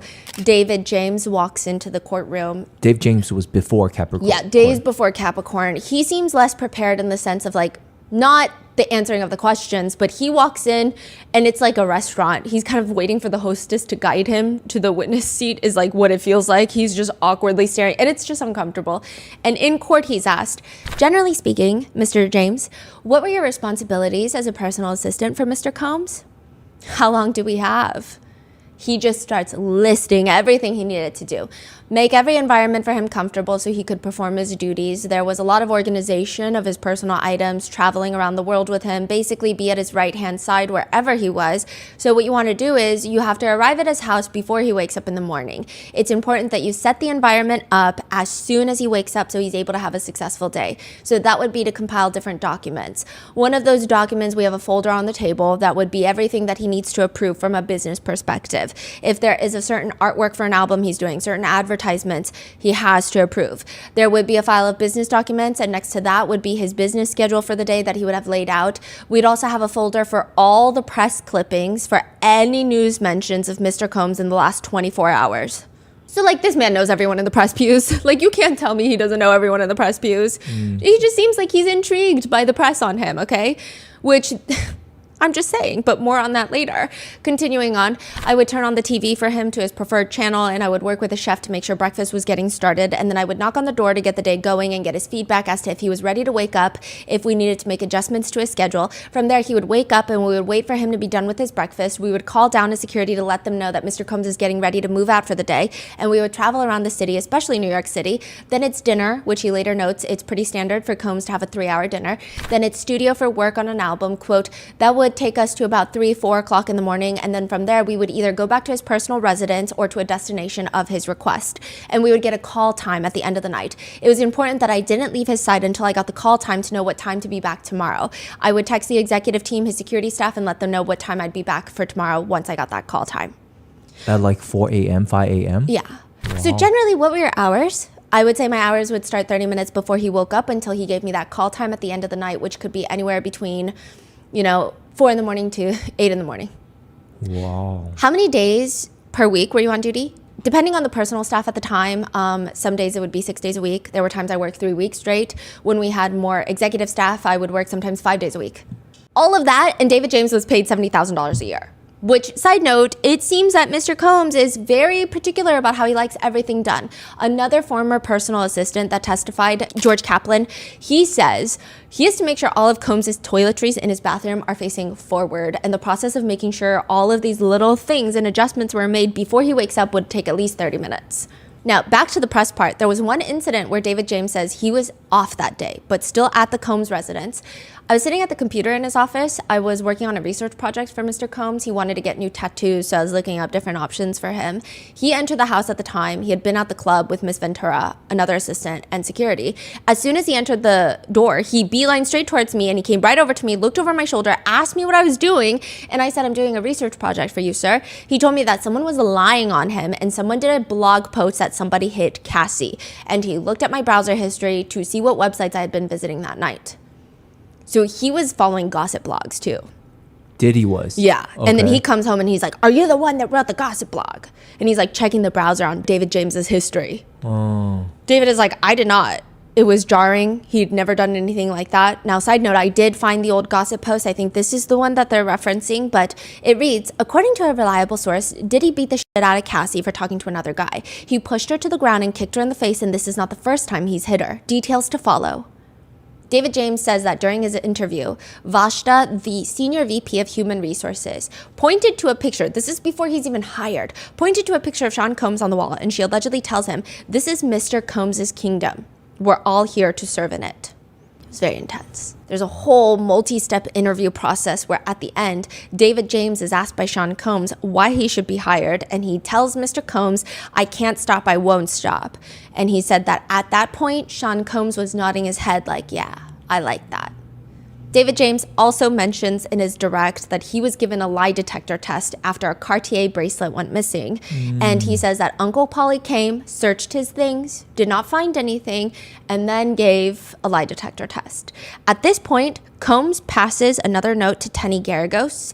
He rests his arm on the armrest, and then he's like watching for her reaction as she's reading his little post-it in the courtroom. It's weird. Sometimes he does that. He'll like watch the attorneys react to his post-it note. And then I always wonder, because, you know, And like, does the attorney react or say anything or? like they'll give him a nod, and then sometimes, like, I think he wants them to pass it to the person doing the cross. So then he'll like kind of motion for them to like, hello. It's very interesting. Yeah. He's definitely heavily involved. Like, these attorneys are not running their own defense and he's just their client. Like, he's calling a lot of shots. Oftentimes, even during cross-examinations, they'll say, "One moment, Your Honor." And then the attorney that's doing the cross-examination will go talk to Diddy, come back and say, "No further questions." So it's interesting. Now, David says that he took 2 lie detector tests during his time working for Combs. He says, "I was invited to what almost looked like a government building. It was kind of a tall skyscraper. And I met with a gentleman who said he was a former FBI lie detector. And at this point, the whole courtroom laughs. Is it funny? No. Are we just like full of tension? Yeah." He's like, lie detector. I guess you could call it. And he was like the most, you know, specialist lie detector agent in America. Who told you that? The gentleman did. The lie detector? Yeah. And again, everyone giggles again. It was very intimidating. I don't know if you've ever taken a lie detector test before, but you basically sit in a chair where they monitor your movements. They put a heartbeat monitor on your chest. I believe they put something on my head and something in my hand. The lie detector tells him, "You know, Mr. Combs does not like people who steal. That's like one of his big things." And he basically told me we had to get rid of the rat on the team. He takes the first for the missing Cartier bracelet, the second one for a Jacob & Co. watch. Also, Combs seems super paranoid, if not already evident by the copious amounts of polygraphs he allegedly forced everyone to take. But David James states every time they're in the car, if Mr. Combs had a Maybach, he would want to have a second car to his right. That way someone couldn't pull up on him, for example, and try to assassinate him or shoot him, which is how Biggie died. So he would always follow him around like security detail. Who would? A second car? Yeah. Like, is he driving the second car? So Combs would be in the first car, and then the second car would be filled with staff. So David James would probably be in the back of the second car. Wow. Yeah. And Combs was never without security detail. Honestly, this whole thing just sounds like the worst job on the planet. They said the motto at the Combs Enterprise Company was, "What rhymes with tired? Fired." All of this, and Capricorn Clark is just getting paid $65,000. She states on the stand, while working for Combs, she developed a medical condition called alopecia. Side note, very odd timing, but right at this moment, Sean Combs takes out his retainer out of his mouth. Like, he has a retainer in his mouth and he just fully, just like slobber and all, takes it out of his mouth. Puts it on the table? He like wraps it in a napkin. Oh. What is alopecia? It's a stress-induced condition where you get bald patches on your head. Capricorn says that she went to HR at this point to tell them, hey, look, quote, "I'm working basically 24/7 and I'm not making enough money." And she sat with me to calculate my overtime. Vashta from HR, the same Vashta Dunlap, okay? And they go to calculate Capricorn's overtime. She comes back with this giant sheet of paper and tells Capricorn, and now Sean Combs, who's sitting there, you know, she said that I was owed $80,000 per 3-month period in my assistant era. How did Mr. Combs respond? Wait, she's owed? Yeah, for all the overtime. She's owed $80,000 by Sean Combs. Oh, okay. And how did Mr. Combs respond? He ripped up the paper. She was not paid the overtime. Instead, Sean Combs would seemingly make her sit through life lessons where he would sit a bunch of women down that work for him and work with him once in the kitchen of his massive LA mansion. What did Mr. Combs discuss with you at that time? He was discussing with us why we didn't have a man like him. What did he do? He said, "Let me show you something." What did he do next? He called Cassie over and he asked her to sit down, stand up, turn around. And she's like using her hand. She's full into this. Turn the other way. Well, walk over there. Grab that. Hand me that. Walk back. Turn back. Go back to the other room. What did Miss Ventura respond? She did it. She followed each of his instructions. Yes. And after Miss Ventura left the room, what, if anything, did Mr. Combs say? He said, "Did you see that?" He said, "You bitches don't do that. That's why you don't have a..." So anytime she does Sean Combs' voice, she's like fully in it. So she's like, he said, "Did you see that?" He said, "You bitches don't do that. That's why you don't have a man." To which we said, "You're motherfucking right." And the jurors are giggling. Meanwhile, Tenny Garagos looks over at Mark Agnifilo. She looks disgusted. Her mouth is slightly ajar, like shock. I don't think that she's looking disgusted at her client per se. I think she's trying to I don't think she's trying to convey anything in her reaction. I think her reaction is like, I can't believe she would make up such a wild lie. Now, do we think it's a wild lie? I mean, I guess that's up to you, but that's what Tenny is showing Mark. The jurors don't see it because they're all smiling. Like, just the way she said, you're motherfucking right, was like a lot. Like, the whole, I think we didn't even know how to respond. Yeah. Eventually, Mark Agnifilo requests a sidebar where Combs turns around and says, I love you to his mom. And she mouths, I love you back. There's just a lot of like tongue movements. I don't know how to describe it. And again, I don't know if this is even worthy of including in an episode, but I'm just trying to see like all the things that we've noticed, and like we have, like my researchers and I have all noticed similar things, and we've almost like coined different terms for it. Like, you know how everyone says Mark Zuckerberg is a lizard?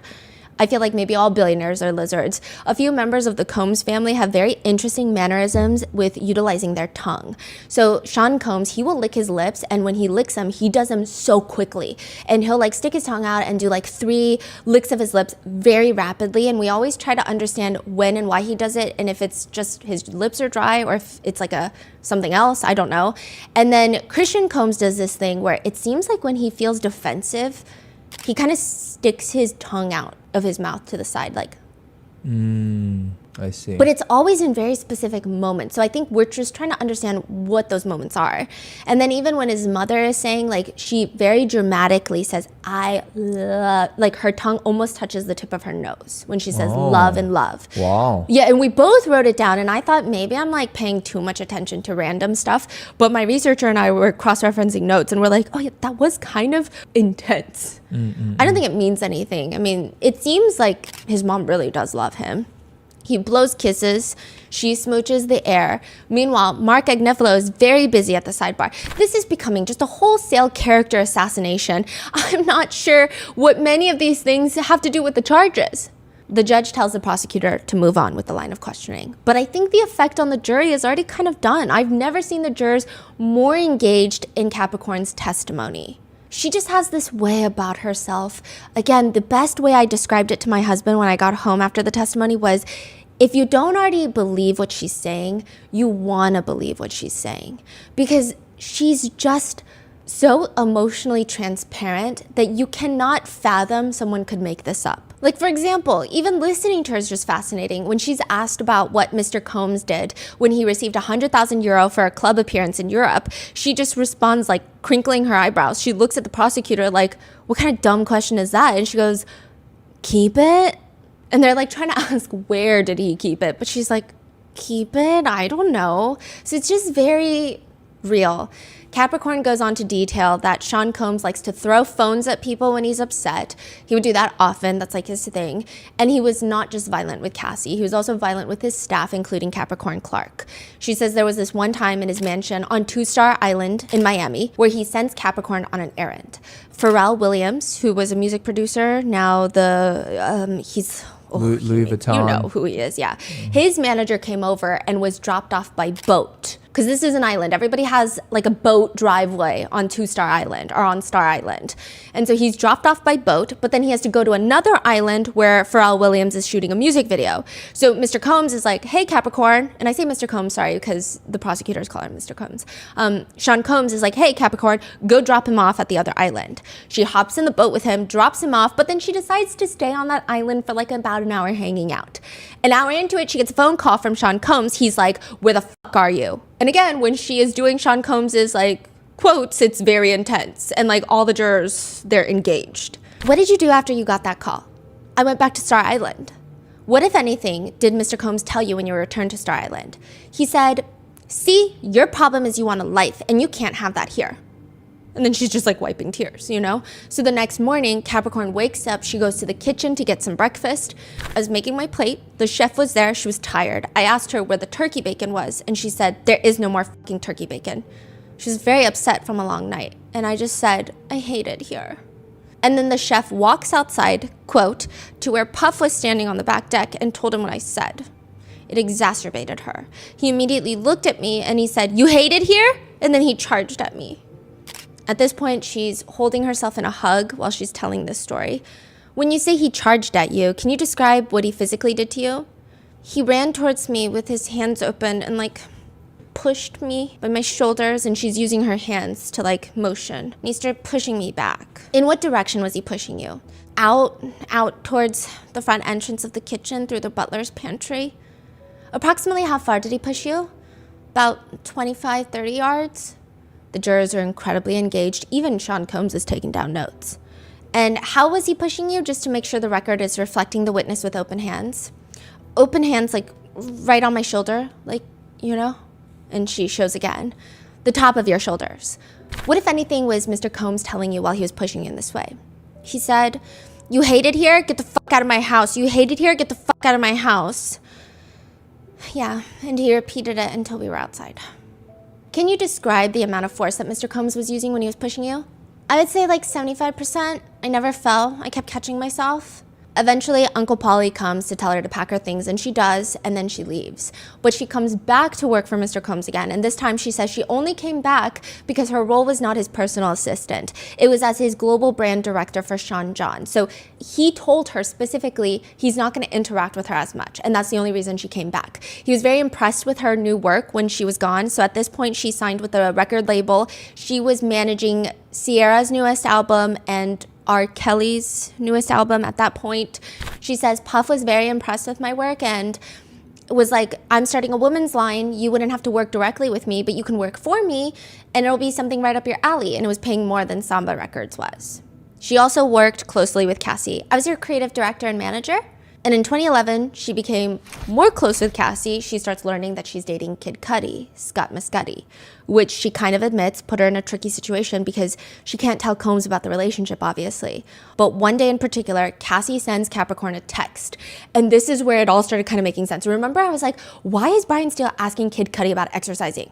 She says, quote, "I was picking Cassie up one day. We were going to Runyon Canyon, which is a place in Los Angeles where you hike. And she asked if Kid Cudi could join us." Cassie texted Capricorn, "How did you react when you received that text message?" "Not well. It was a bad idea." I responded, "I don't think we should go to Runyon. There's too many people there. If he comes, we need to go to Fryman Canyon. Delete this text." Combs lizard licks his lips a little and then slightly shakes his head whilst kind of turning to the jurors. Like, you see that? Like, they're all plotting to cheat. Like, it felt very like, I've been wronged type of head shake. "Why did you direct Miss Ventura to delete the text?"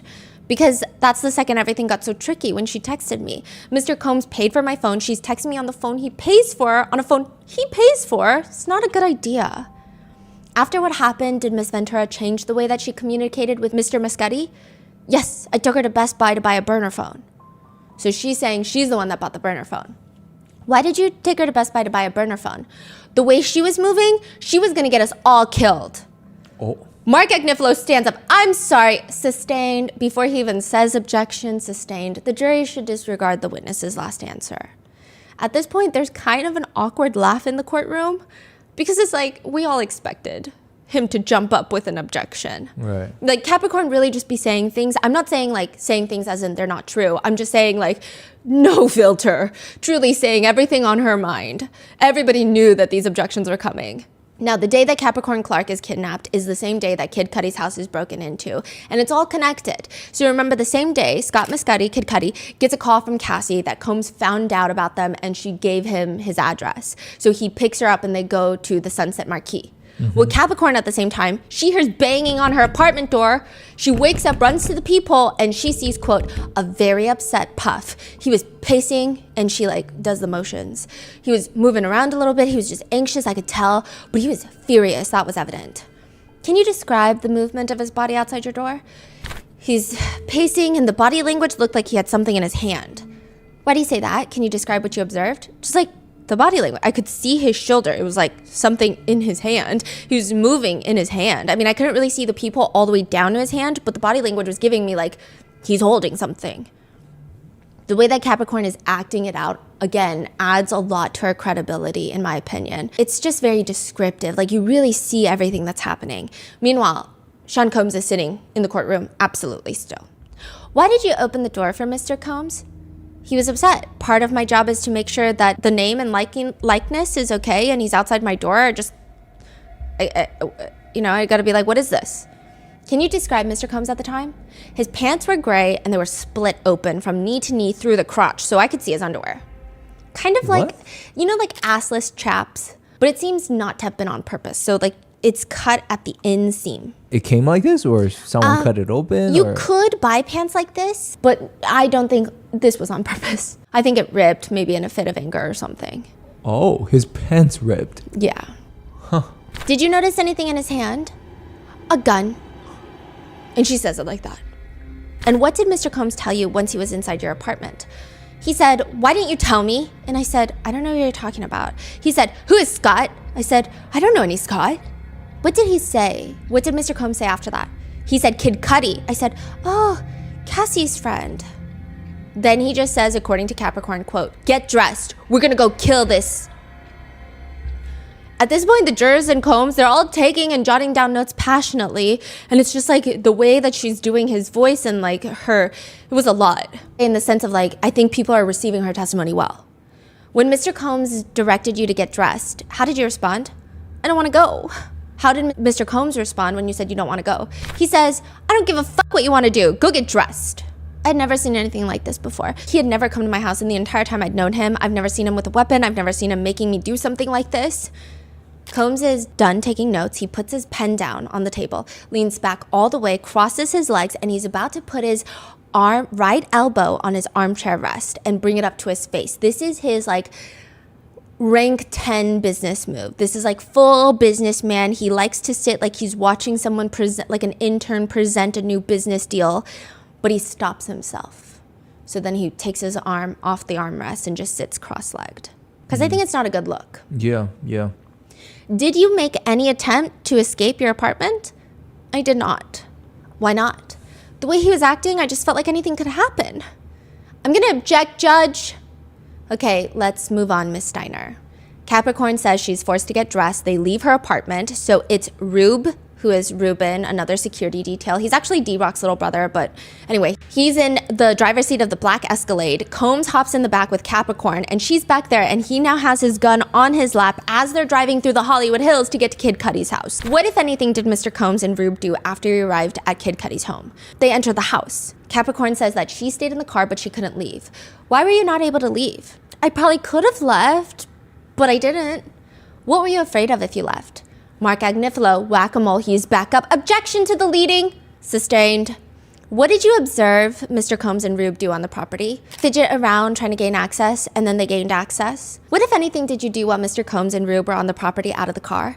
I called Cassie. Capricorn says that she was just waiting to call Cassie on her burner phone to warn her because she didn't know if Kid Cudi was in the house. She has no clue that he's already with Cassie by this point, and she's freaking out. And what did you tell Cassie when you called her? Cassie, what the f? And I asked her, like, where she was at. What, if anything, else did you tell her? I told her that Puff came, got me with a gun, and brought me to Kid Cudi's house to kill him. When she says, brought me to Cudi's house to kill him, Combs looks over at Mark, waiting for him to pop up with an objection. Mark looks at him and does a small shake of the head and does not object. Yeah. When you were speaking with Miss Ventura on the phone, did you hear anyone else on the phone? Yes. Who did you hear? I could hear yelling in the background. What did you hear? I heard someone say, he's in my house. Like she literally does it like that. And I said, who is that? She said, Scott. And I could hear him running out. And I said, Cassie, stop him. He's going to come get himself killed. And she was like, I can't. After they hang up the phone, Combs comes out and wants to see her phone because he saw her hanging up. Capricorn, being smart, had put Cassie's burner phone number as another friend of hers, Stormy, who is also, I think, shares children with Suge Knight, but besides the point. Stormy. But that's not good enough because now Combs is asking to see her phone. He calls back the last number I was speaking to. And what did he say when he called that number back? What the number is this?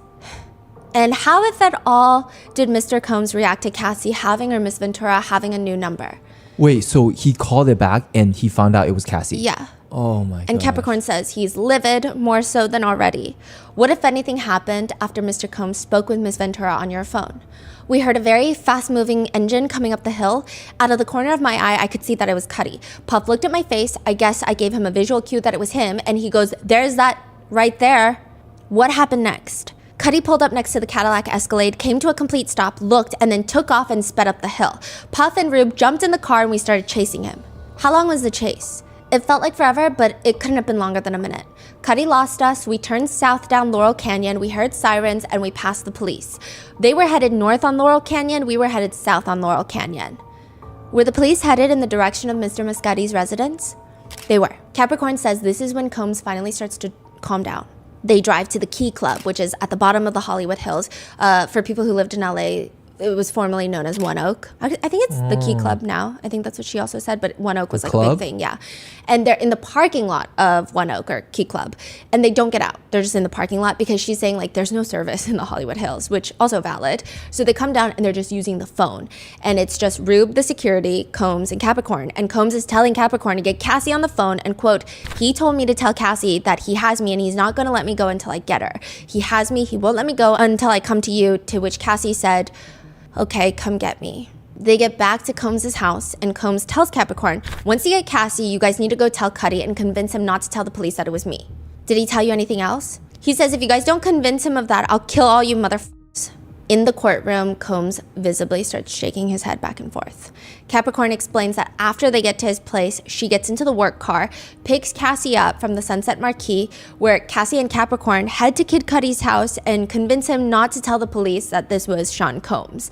And then they get back to Sean Combs' residence. Now it's maybe 11 a.m. This all started at like 6 a.m. What happened after you and Ms. Ventura entered the home? Puff was standing there in a robe in his underwear, and he immediately began kicking Cassie. 100% full force in her legs to begin with. She was facing him to start, and he kicked her in her thigh and in her leg. He kept kicking her. He never used his hands. Combs starts taking notes. In the courtroom, the jurors are also taking intense notes. And you said he kept kicking her. Was he kicking her more than once? Yes, he repeatedly kicked her, and she just kept, with each kick, she would crouch into a more of a fetal position. And as Ms. Ventura was crouching more and more into a fetal position, can you describe where she was physically located? Outside by now. We were in the courtyard of his home, just like outside the vestibule. Every time he kicked, she moved back. And every time she got kicked, she moved back. And approximately how far did Ms. Ventura get moved back from the kicks? Couple steps each time. And in total, all the way to the street, maybe 20 feet. And by the time she reached the street, can you describe what her body looked like? She was all the way on the ground in a full fetal position and crying silently. What was Mr. Combs doing to Miss Ventura in the street when she was on the ground and in a full fetal position? Kicking her? Where? It was her backside. She was on the ground. He was kicking her. Capricorn says she and Rube, the security, were both there, and she's freaking out, and Rube is calm. And Combs tells Capricorn, he said if I jump in, he was gonna f up too. And she's like sobbing at this point. She says she didn't intervene because I'd never seen him do anything like that, and I was in shock. And in my heart, my heart was breaking seeing her get hit like that. And like the way I'm delivering it is not the way she delivered. Like she's full sobbing, like she's a wreck. I'm gonna object, Your Honor. Objection is sustained. The jury should disregard the last sentence of the witness's answer. What, if anything, did Rube do to intervene? Absolutely nothing. Who, if anyone, did you contact after you observed that Rube was not intervening? I called D-Rock. So D-Rock is Rube's older brother, and he was on the security team longer. I said, tell your brother to stop him. What did you explain to D-Rock what was happening? That he was kicking the shit out of Cassie? Capricorn reaches for a tissue and starts rubbing both her eyes. Like she's not rubbing them, like she's sobbing, like you could see. It's like just streaming down her face. Did you contact anyone else aside from D-Rock? I did. Uncle Paulie. Did you contact anyone? I didn't. Why did you contact anyone aside from D-Rock? I didn't see Rube's phone ringing, meaning like D-Rock is not calling his little brother. What did you inform Mr. Offert? Same thing. I said, Paul, he's kicking the shit out of her and help her. And she starts like fully choking up. Combs is completely still. What, if anything, did Mr. Combs tell you after you made these calls? He said, matter of fact, you get the f out of my house. Did you leave his house? On foot, yes, I walked. She takes off her glasses. Now, like her face is completely soaked in tears. Who, if anyone else, did you call when you left the property? Regina Ventura, Cassie's mom. What, if anything, did you inform Miss Ventura? I told her mom, I said, he's beating the shit out of your daughter. I'm in over my head. And she starts like really choking up. Please help her. Like it's like a whining sob. Like, please help her. Like, that's the best way I can try to. I can't call the police. And then she does it again, like, but you can. Like, please help her. It was really rough to listen to. I think everyone was having a hard time because I think a lot of the testimony so far, in the courtroom, the emotions don't sink in as quickly, because even Cassie's testimony, aside from the few times she was very emotional, everything she says is matter of fact. And then like you're so busy trying to understand where we are in the timeline. And then it's like once you get home, it soaks in and then you feel a little heavier, right? But in this, it's like all you hear are her sobs like echoing in the courtroom. And it's so hard not to like a lot of people are like wincing. After that call, Miss Clark, did you call the police? I did not. Meanwhile, Combs' head is cocked to the left. Why didn't you call the police? The mission of the day was not to get Cuddy to involve the police, so that was certainly counterintuitive. The prosecutor pulls up an email we went over during Cassie's testimony, the one from December 23rd, and the prosecutor asks her to read it out loud. And it sounds like she's being held hostage to read it. She's just constantly wiping her tears. It's the one that Cassie writes to her mom and Capricorn Clark about all the threats and that the videos might be released. She says later the arson investigator would reach out to her about Kid Cudi's car, and she just did not want to talk to him either. She said, I just wanted this whole thing to be over, and that was just gonna make it worse. She's sobbing out loud. It sounds like she's almost underwater. Following the incident in December of 2011, what if any questions did Mr. Combs ask you about Ms. Ventura's relationship with Mr. Muscati? He asked the same thing. When did I know about it? Why didn't I tell him? She says that he was very, very angry, and he said, quote, I should kill you and I should cut her face. In the courtroom, Combs slowly closes his eyes and shakes his head no towards the jurors, almost giving like this is absurd. How frequently after this incident in December of 2011 was Mr. Combs making threats to you? Approximately how many times? I'd say once we got to December of 2011 into that summer, I would say 50. She does mention that she told the CEO of Bad Boy, Harv Pierre, about it, to which he just says, that's crazy, but it's going to be okay. Capricorn says he also tells her that she, Capricorn, and Cassie can't really be friends anymore, that they can only interact for work. Now, there are other parts of her testimony that were cross-referenced with other testimonies, and it seems like Cassie was not the only one that was participating in freak-offs. I know that in our four-part series that we did before the trial even started, this was in 2024, there were allegations online and rumors circulating that Kim Porter was also part of the freak-offs.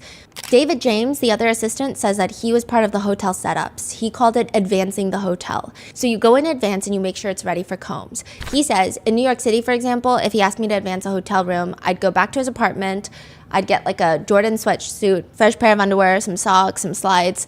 I'd also bring a toiletry bag, and I would bring the iPod speaker base.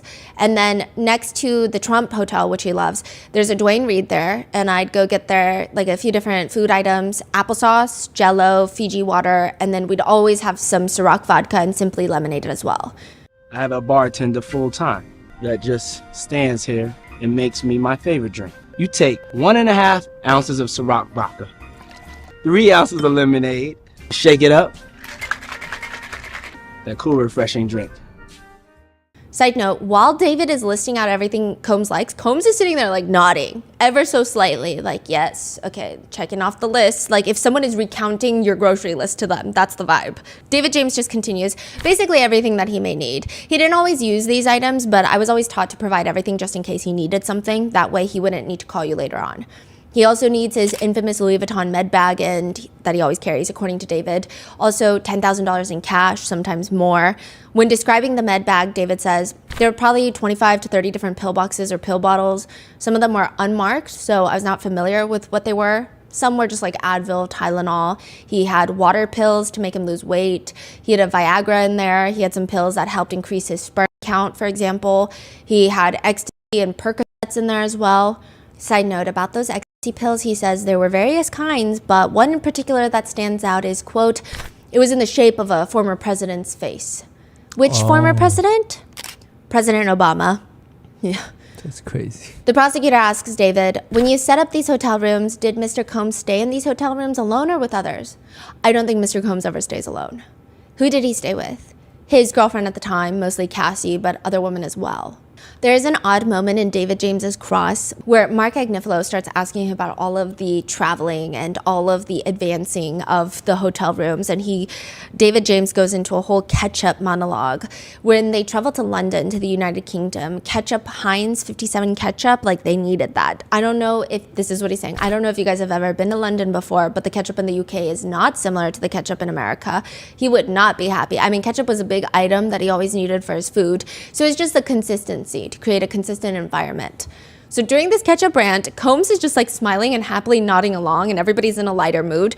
But then it goes from ketchup to applesauce. Side note, he eats applesauce on his cheeseburgers. Like, he eats applesauce with a lot of things. Then the conversation goes from ketchup to applesauce to Astroglide and baby oil. And at this point, I think Combs is uncomfortable with the sudden emotional shift because he raises his hands at the mention of baby oil. He rubs them in his lap like he's putting lotion on.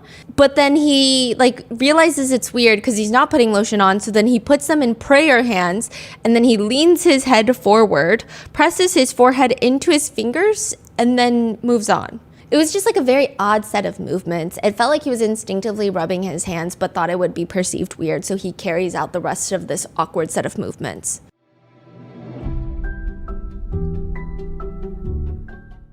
Starting a business is very scary. One day you're so excited about your big idea, and then the next day you're just Googling how to figure out shipping rates at 2 a.m. while you're also wondering if your website looks terrible. I mean, trust me, I've been there before. My family and I launched a small business selling limited edition artwork at Grandpa Mango's studio, and we were completely unprepared. It felt like the business was running us instead of us running the business. Thankfully, we found Shopify. They are the all-in-one commerce platform to start, run, and grow a business online or in person. Create a stunning platform that's made to sell and matches all your business dreams. You can design fast with AI, choose a stylish theme, or build completely custom for full control. One of my favorite parts was Shopify Admin. From back office to front of store, you're always in control with the fully centralized Shopify Admin. My mornings went from waking up super scattered and having all these notifications to having a very clear dashboard that showed me exactly what needs attention. Sign up for your $1 per month trial and start selling today at shopify.com/rotten. Go to shopify.com/rotten. Shopify.com/rotten.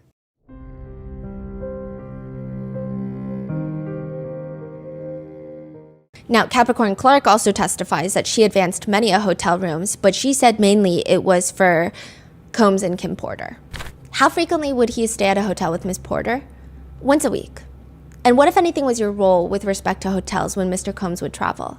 To pack and bring and unpack his personal effects? And what did those belongings include? Clothes, toiletry bag, and camera box, actually. Camera box? It was a silver, at the time it was a silver 45 record carrier repurposed, and it had 3 click-in, 3 point-and-shoot cameras and 1 small mini DV camera. Was there anything else in the camera bag? A small bottle of baby oil and a small bottle of lube. What, if any, lighting was used in the hotel? No lighting. We brought his diptyque candles. That was that. She says on every single hotel trip with Kim Porter, they would have to bring that camera bag 100% of the time. What, if any, responsibilities did you have after one of Mr. Combs' hotel stays? To pack up his belongings and sweep the room for anything that might be left behind? What, if any, damage did you observe in the hotel rooms after his stays? Just baby oil. At the Intercontinental, I would see handprints in oil on the ultra suede walls. Yeah. How frequently did you observe damage from baby oil in the rooms? Frequently, but it was a lot it was just a lot of baby oil. It was just everywhere. It wasn't necessarily only on the walls. And if you would, which women would he bring to hotels most frequently at the time? Kim Porter, Cassie Ventura. This entire part when Capricorn is talking about freak-offs with Kim Porter, the kids are not there. Sean Combs' mother is there and she's just frozen, just listening. Later, Capricorn says she was ultimately fired for not applying properly for vacation time, but she thinks it's probably because she kept mentioning all the threats.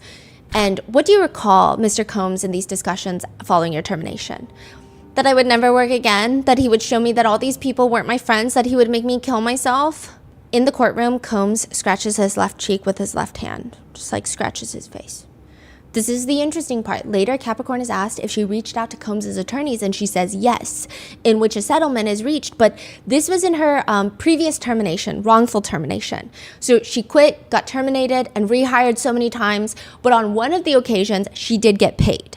So she's asked by the prosecution, under the terms of the agreement, approximately how much were you paid for? I'm going to object, Judge. Which is so fascinating because if anything, the defense has been so passionate about women who receive money from Sean Combs. They've been very passionate about the figures and passionate about the demands that were made. And suddenly they do not want Capricorn to release how much she settled for. There's probably a few reasons for it. Probably one, because it was such a low amount that it would probably make the jurors go, wow, that's actually crazy. And two, there was a rumor that Suge Knight was on a podcast and he said the money to pay Capricorn Clark, that settlement money was done by Interscope Records. So that would add to RICO racketeering. Like it would make it very messy if a settlement for this type of behavior is paid by a company. Now, there's a quick sidebar in which Combs puts his chest in the air, and this is really awkward. So he like stretches his chest up as he's sitting, and then his arms are bent at the elbows like he's doing a bench press, right? It looks like he's just stretching, but he has this very awkward moment where he just like kind of pumps his fist twice, and then he stops. And I think I think he felt awkward doing it. It just felt weird. Maybe he wanted to do a bigger movement, or maybe he realized this is not a movement he wants the jurors to see. He stops himself. It's just weird. Meanwhile, Capricorn Clark is sitting there super emotional. Sean Combs' sister and the person next to her are giggling, perhaps about something unrelated. I don't know. They're just in the pews giggling during the sidebar. Mark argues during the sidebar. So the objection, I don't know the amount. I don't know that the amount is relevant. And I mean, I would say it's unduly prejudicial. I mean, I don't intend to get into it. I don't know how it advances the relevant issues in this case, what the settlement was for. Again, interesting. But they get back and the prosecutor makes sure that Capricorn states she has no pending civil litigation against Combs. She has received no other compensation aside from that. But she's also asked, why did she keep going back to work for Sean Combs? I wanted to try and get my life back. She says that she was unable to obtain any other work. She says she did get civil attorneys in 2023 after Cassie filed a lawsuit and she was upset about it. Did her complaint reference you? Not at all. I was traumatized because it did not reference you. Is that what you're referring to? She did not mention me at all. Did there come a time when you met with Mr. Combs' attorneys in April of 2024? I did. Now, side note, the attorneys that she met with are Mark Agnifilo and Tenny Garagos. Wow. And during that meeting, did you inform what did you inform Mr. Combs' attorneys? That I wanted my life back. And did you discuss what had occurred during December of 2011? I did. What did you inform his attorneys? I told them that he kidnapped me and I went through the events of the day. Your Honor, I'm going to object this as hearsay, which is actually interesting because they were the ones at the meeting. The prosecutor asks Ms. Clark, were there any discussions about you working in some capacity again for Mr. Combs' companies? There was.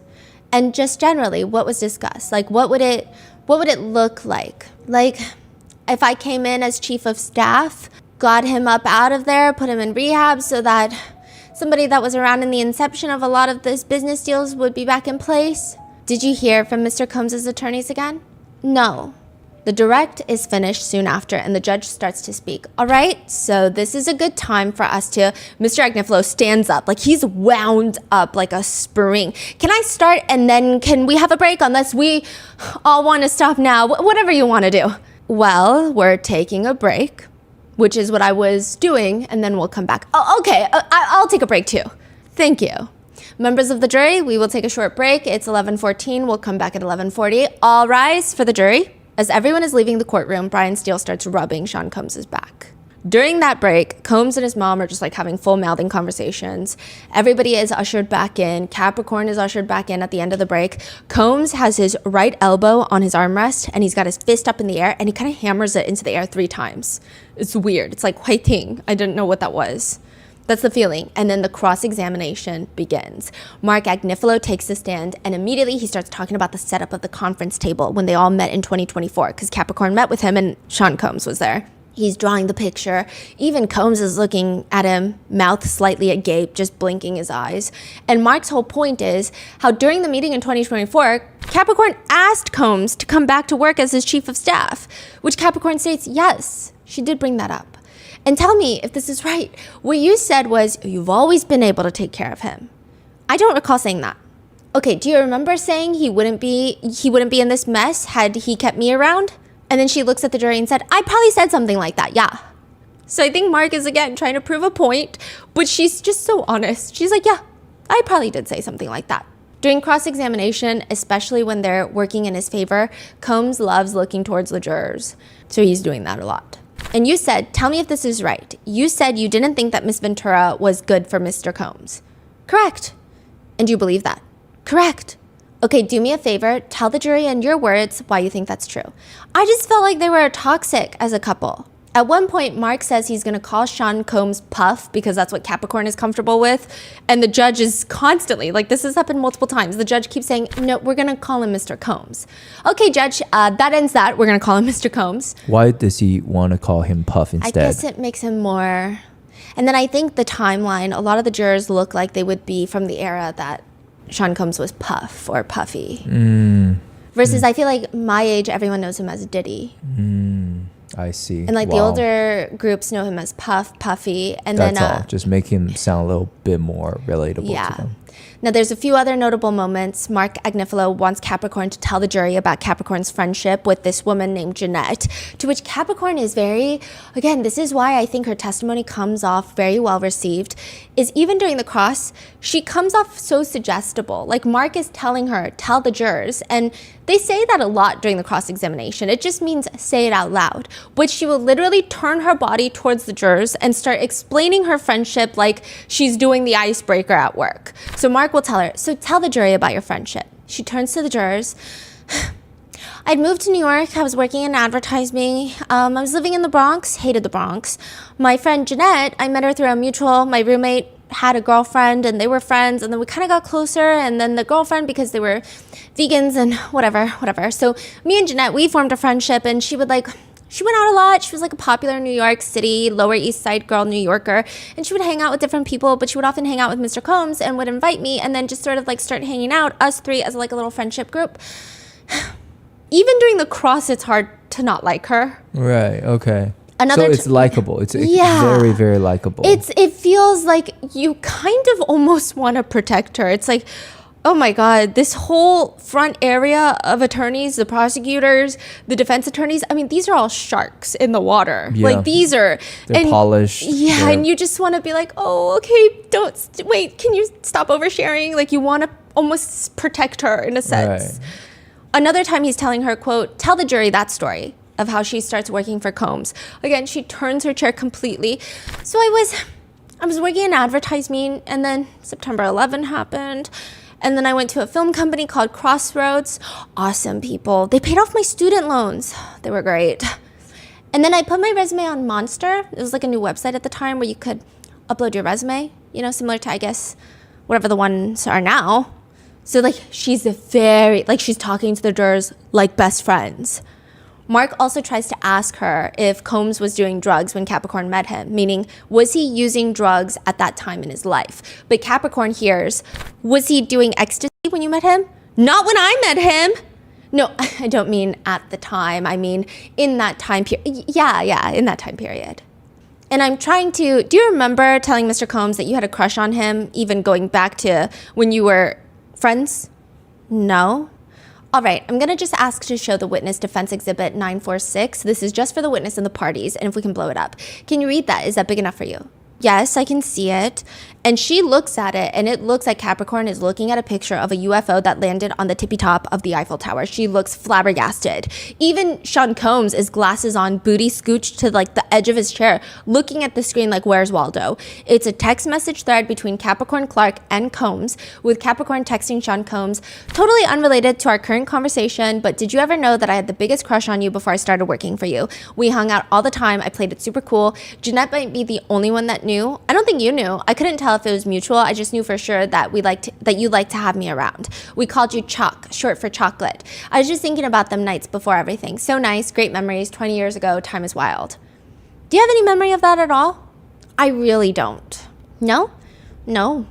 So before you worked for him, am I right? You liked him.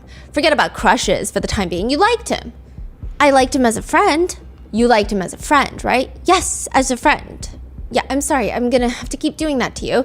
Like, it's so interesting because I feel like in any other witness cross-examination, this might be like an aha moment. But for some, yeah, but it doesn't feel like that at all. Like, even the email reads like Capricorn Clark. Like, she just seems like the type that says a bunch of things when she feels it and then doesn't feel it anymore. Like, she seems like that personality, so it doesn't feel damning even in the slightest. So like whatever Mark is trying to do is not working on her. No, not at all. After this slightly embarrassing perhaps moment, instead of letting Capricorn put her guard up, Mark Agnifilo is doing the best he can. He's pretty good at crosses other than his filibustering. It seems like he talks to her about working at Def Jam, and he references like back when like Run DMC type thing, like all back that far, or not that far. Not that far. I'm not that old, sir. So like everyone giggles and Mark is giggling and he says, well, I am. And he's just making her comfortable again. She states, I'm more Foxy Brown, Redman, Method Man, Jay-Z days. Got it, got it.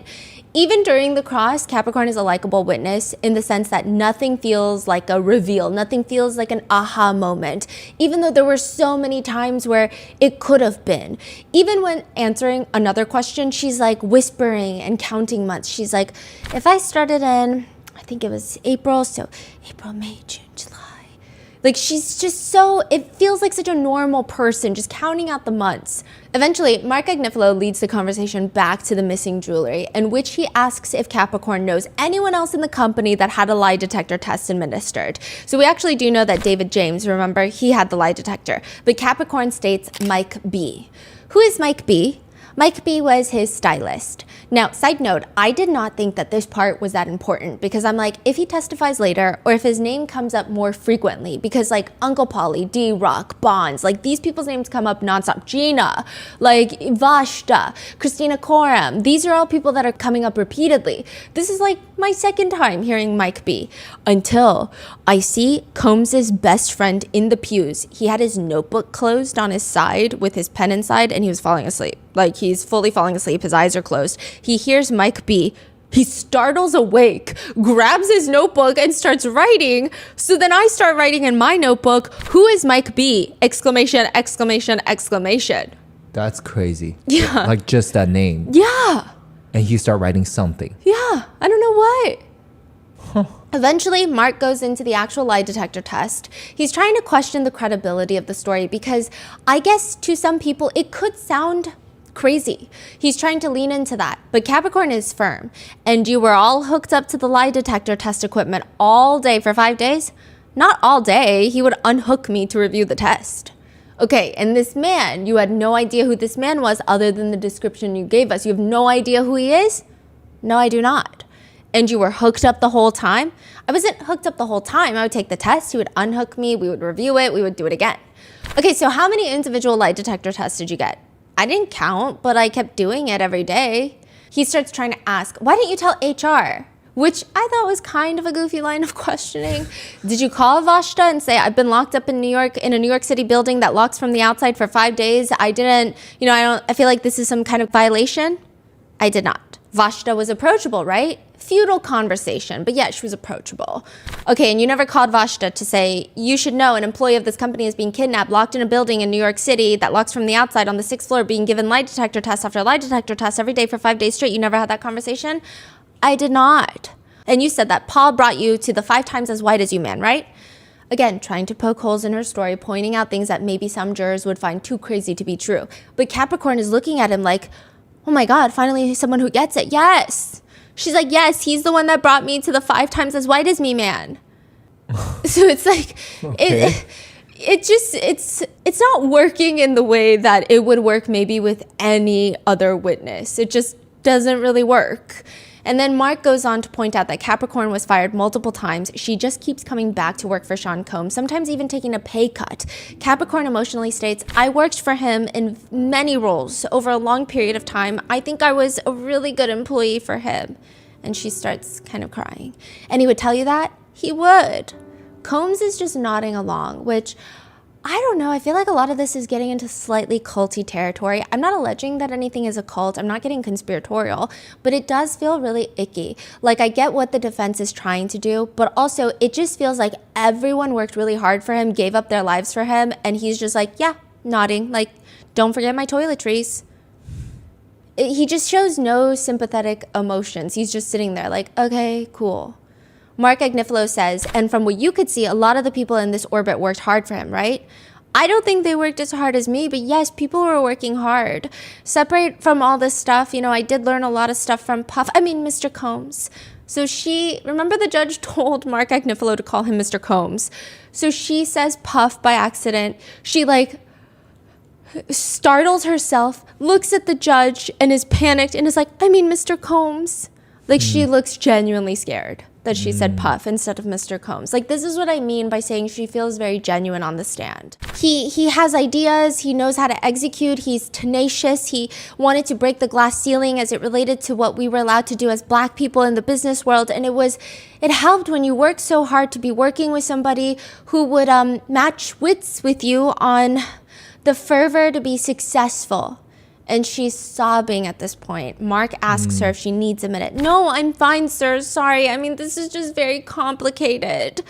Combs, again, is just leaned back in his chair looking like a bored businessman. He will frequently glance over at Mark with his mouth slightly agape, just blinking and staring.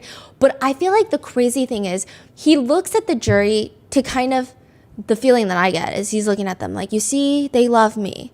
But I feel like if I were on the jury, the feeling I would get is like, wow, you don't even care. This girl that you've known and worked with for that many years, is this falling apart on the stand? There's nothing in him that showed any sort of oh, I didn't know she felt that way.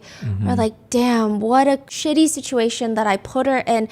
Nothing. It's just you hear that? She said I was amazing. She said I was breaking a glass ceiling. Did you hear that? That's the feeling. And if I were on the jury, I'd be like, I'm getting the ick. I don't know if it relates to the charges, but I'm getting the ick. And you were saying even at times you were getting emotional, right? Yeah, This is him and her had such a long running relationship, and it doesn't seem like he showed much of emotion. There's actually one part where a lot of people in the press later commented that they almost started crying. And same with me, I almost had to eventually Mark is I want to talk about Cassie Ventura for a bit. Okay. Capricorn says that she got along with Cassie really well until they didn't. I would say our issues developed after she started dating him. I would say she got a little more, and she starts kind of moving her head around in 2008, I would say perhaps. And so just so the record reflects, you said she got a little more and then you moved your shoulders. Oh, sorry, yeah.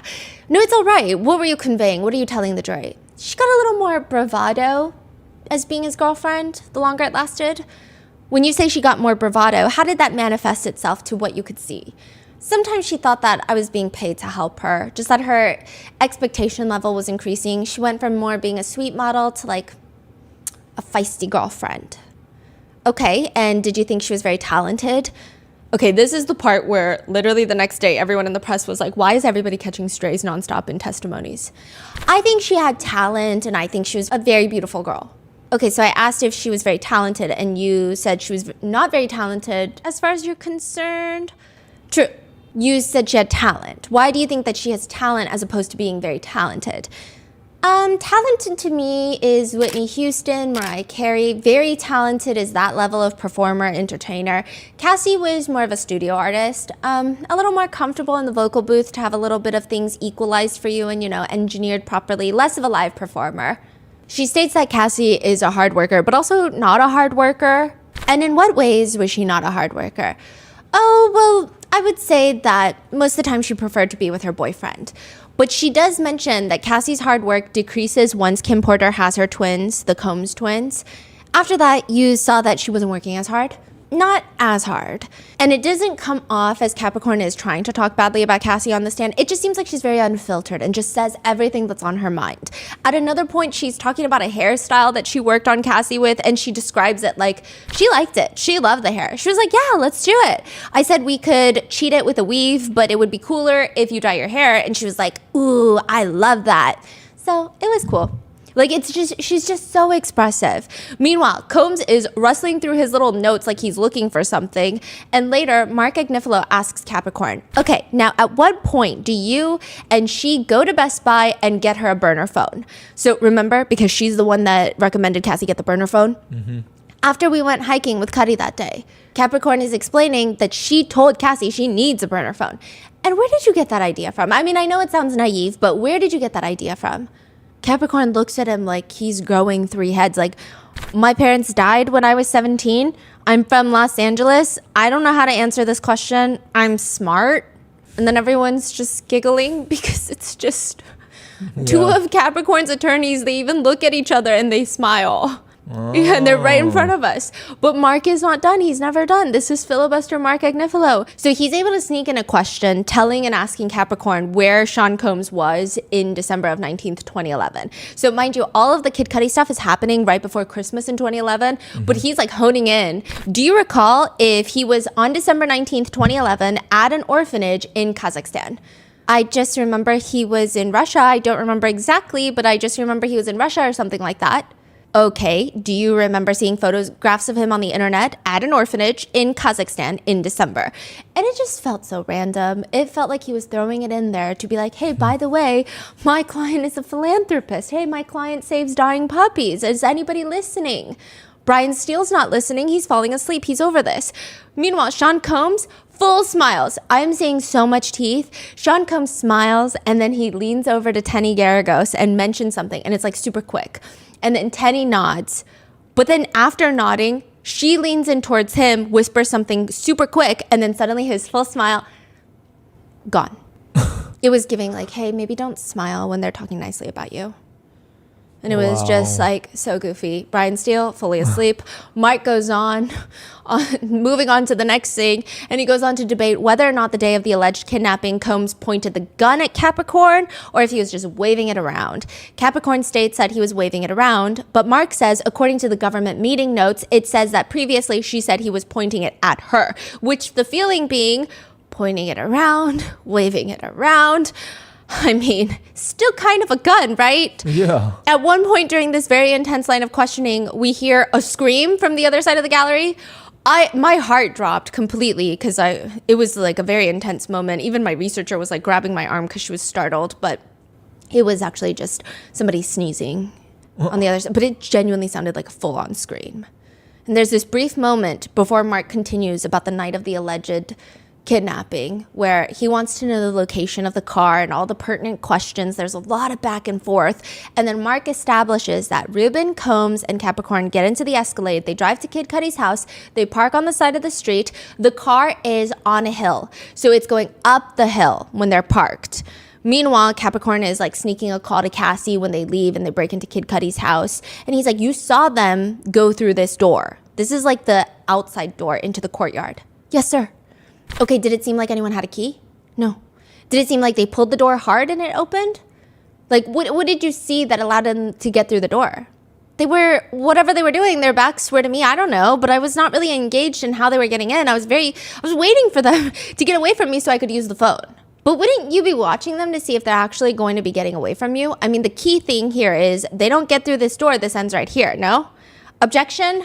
Let me ask a different question. Why wouldn't you be staring right at the door to see if they can get in through the door? Objection, argumentative, rephrase. Were you looking at the door to see if they could get through the door? I was looking at their backs. Okay, as you're looking at their backs, what on the other side of them is this door, right? Yes, but I would say at this point, I was kind of sort of not really paying attention. I was so in my head trying to think about the next step, and I was praying that Cudi wasn't inside of there. Okay, so what you're telling us is you haven't the vaguest idea how they got through this door. Is that about right? I don't. She says after they get past the door, they run into the courtyard towards Kid Cudi's actual front door and presumably break into his actual house. She grabs her phone and calls Cassie. Could you tell from your side of the call if Cassie was on the phone with speaker with Scott Muscati present with her when you called? Yes. And they're asking her what she said, which is interesting because Kid Cudi testified he didn't know that Sean Combs had a gun. Capricorn is testifying she specifically told them on the phone call that Combs had a gun, but she didn't know that Kid Cudi was there. She's asked, what exactly did you say about the gun? I said, Puff came to my house with a gun. We came to Cudi's house to kill him. He's in there right now. And then I heard, they're in my house. Okay, so you said it quickly. I said it very quickly. I didn't want him to see me on the phone. My question is, you would want to make it absolutely clear that Combs had a gun, right? It wasn't about being clear. I was furious at her now, and I was like, what the hell? And I'm just letting her know as fast as I can without him knowing I'm on the phone what the hell is going on with me. I'm asking about the gun part. I said, yes, he came to my house with a gun, and he took me to Cudi's house, and we're here to kill him, sir. At this point, Combs starts shaking his head rather intensely, like, no, we're not. To them, did anyone say anything back? A gun? He has a gun? Was there any acknowledgement of the fact that you said gun? No. I heard, he's in my house. And everyone just kind of started giggling because it's like, how many times is she going to have to say that in that voice? Now, when you called Cuddy and Cassie, were you on a three-way call with Lauren London? This is a friend. No. Do you remember telling the government that you were? She was on the phone, but not the whole time. Okay, when did you call Lauren London? Right before I called Cassie. Let's break this down for a second. I want to understand this. You're in front of the house. Combs has a gun, right?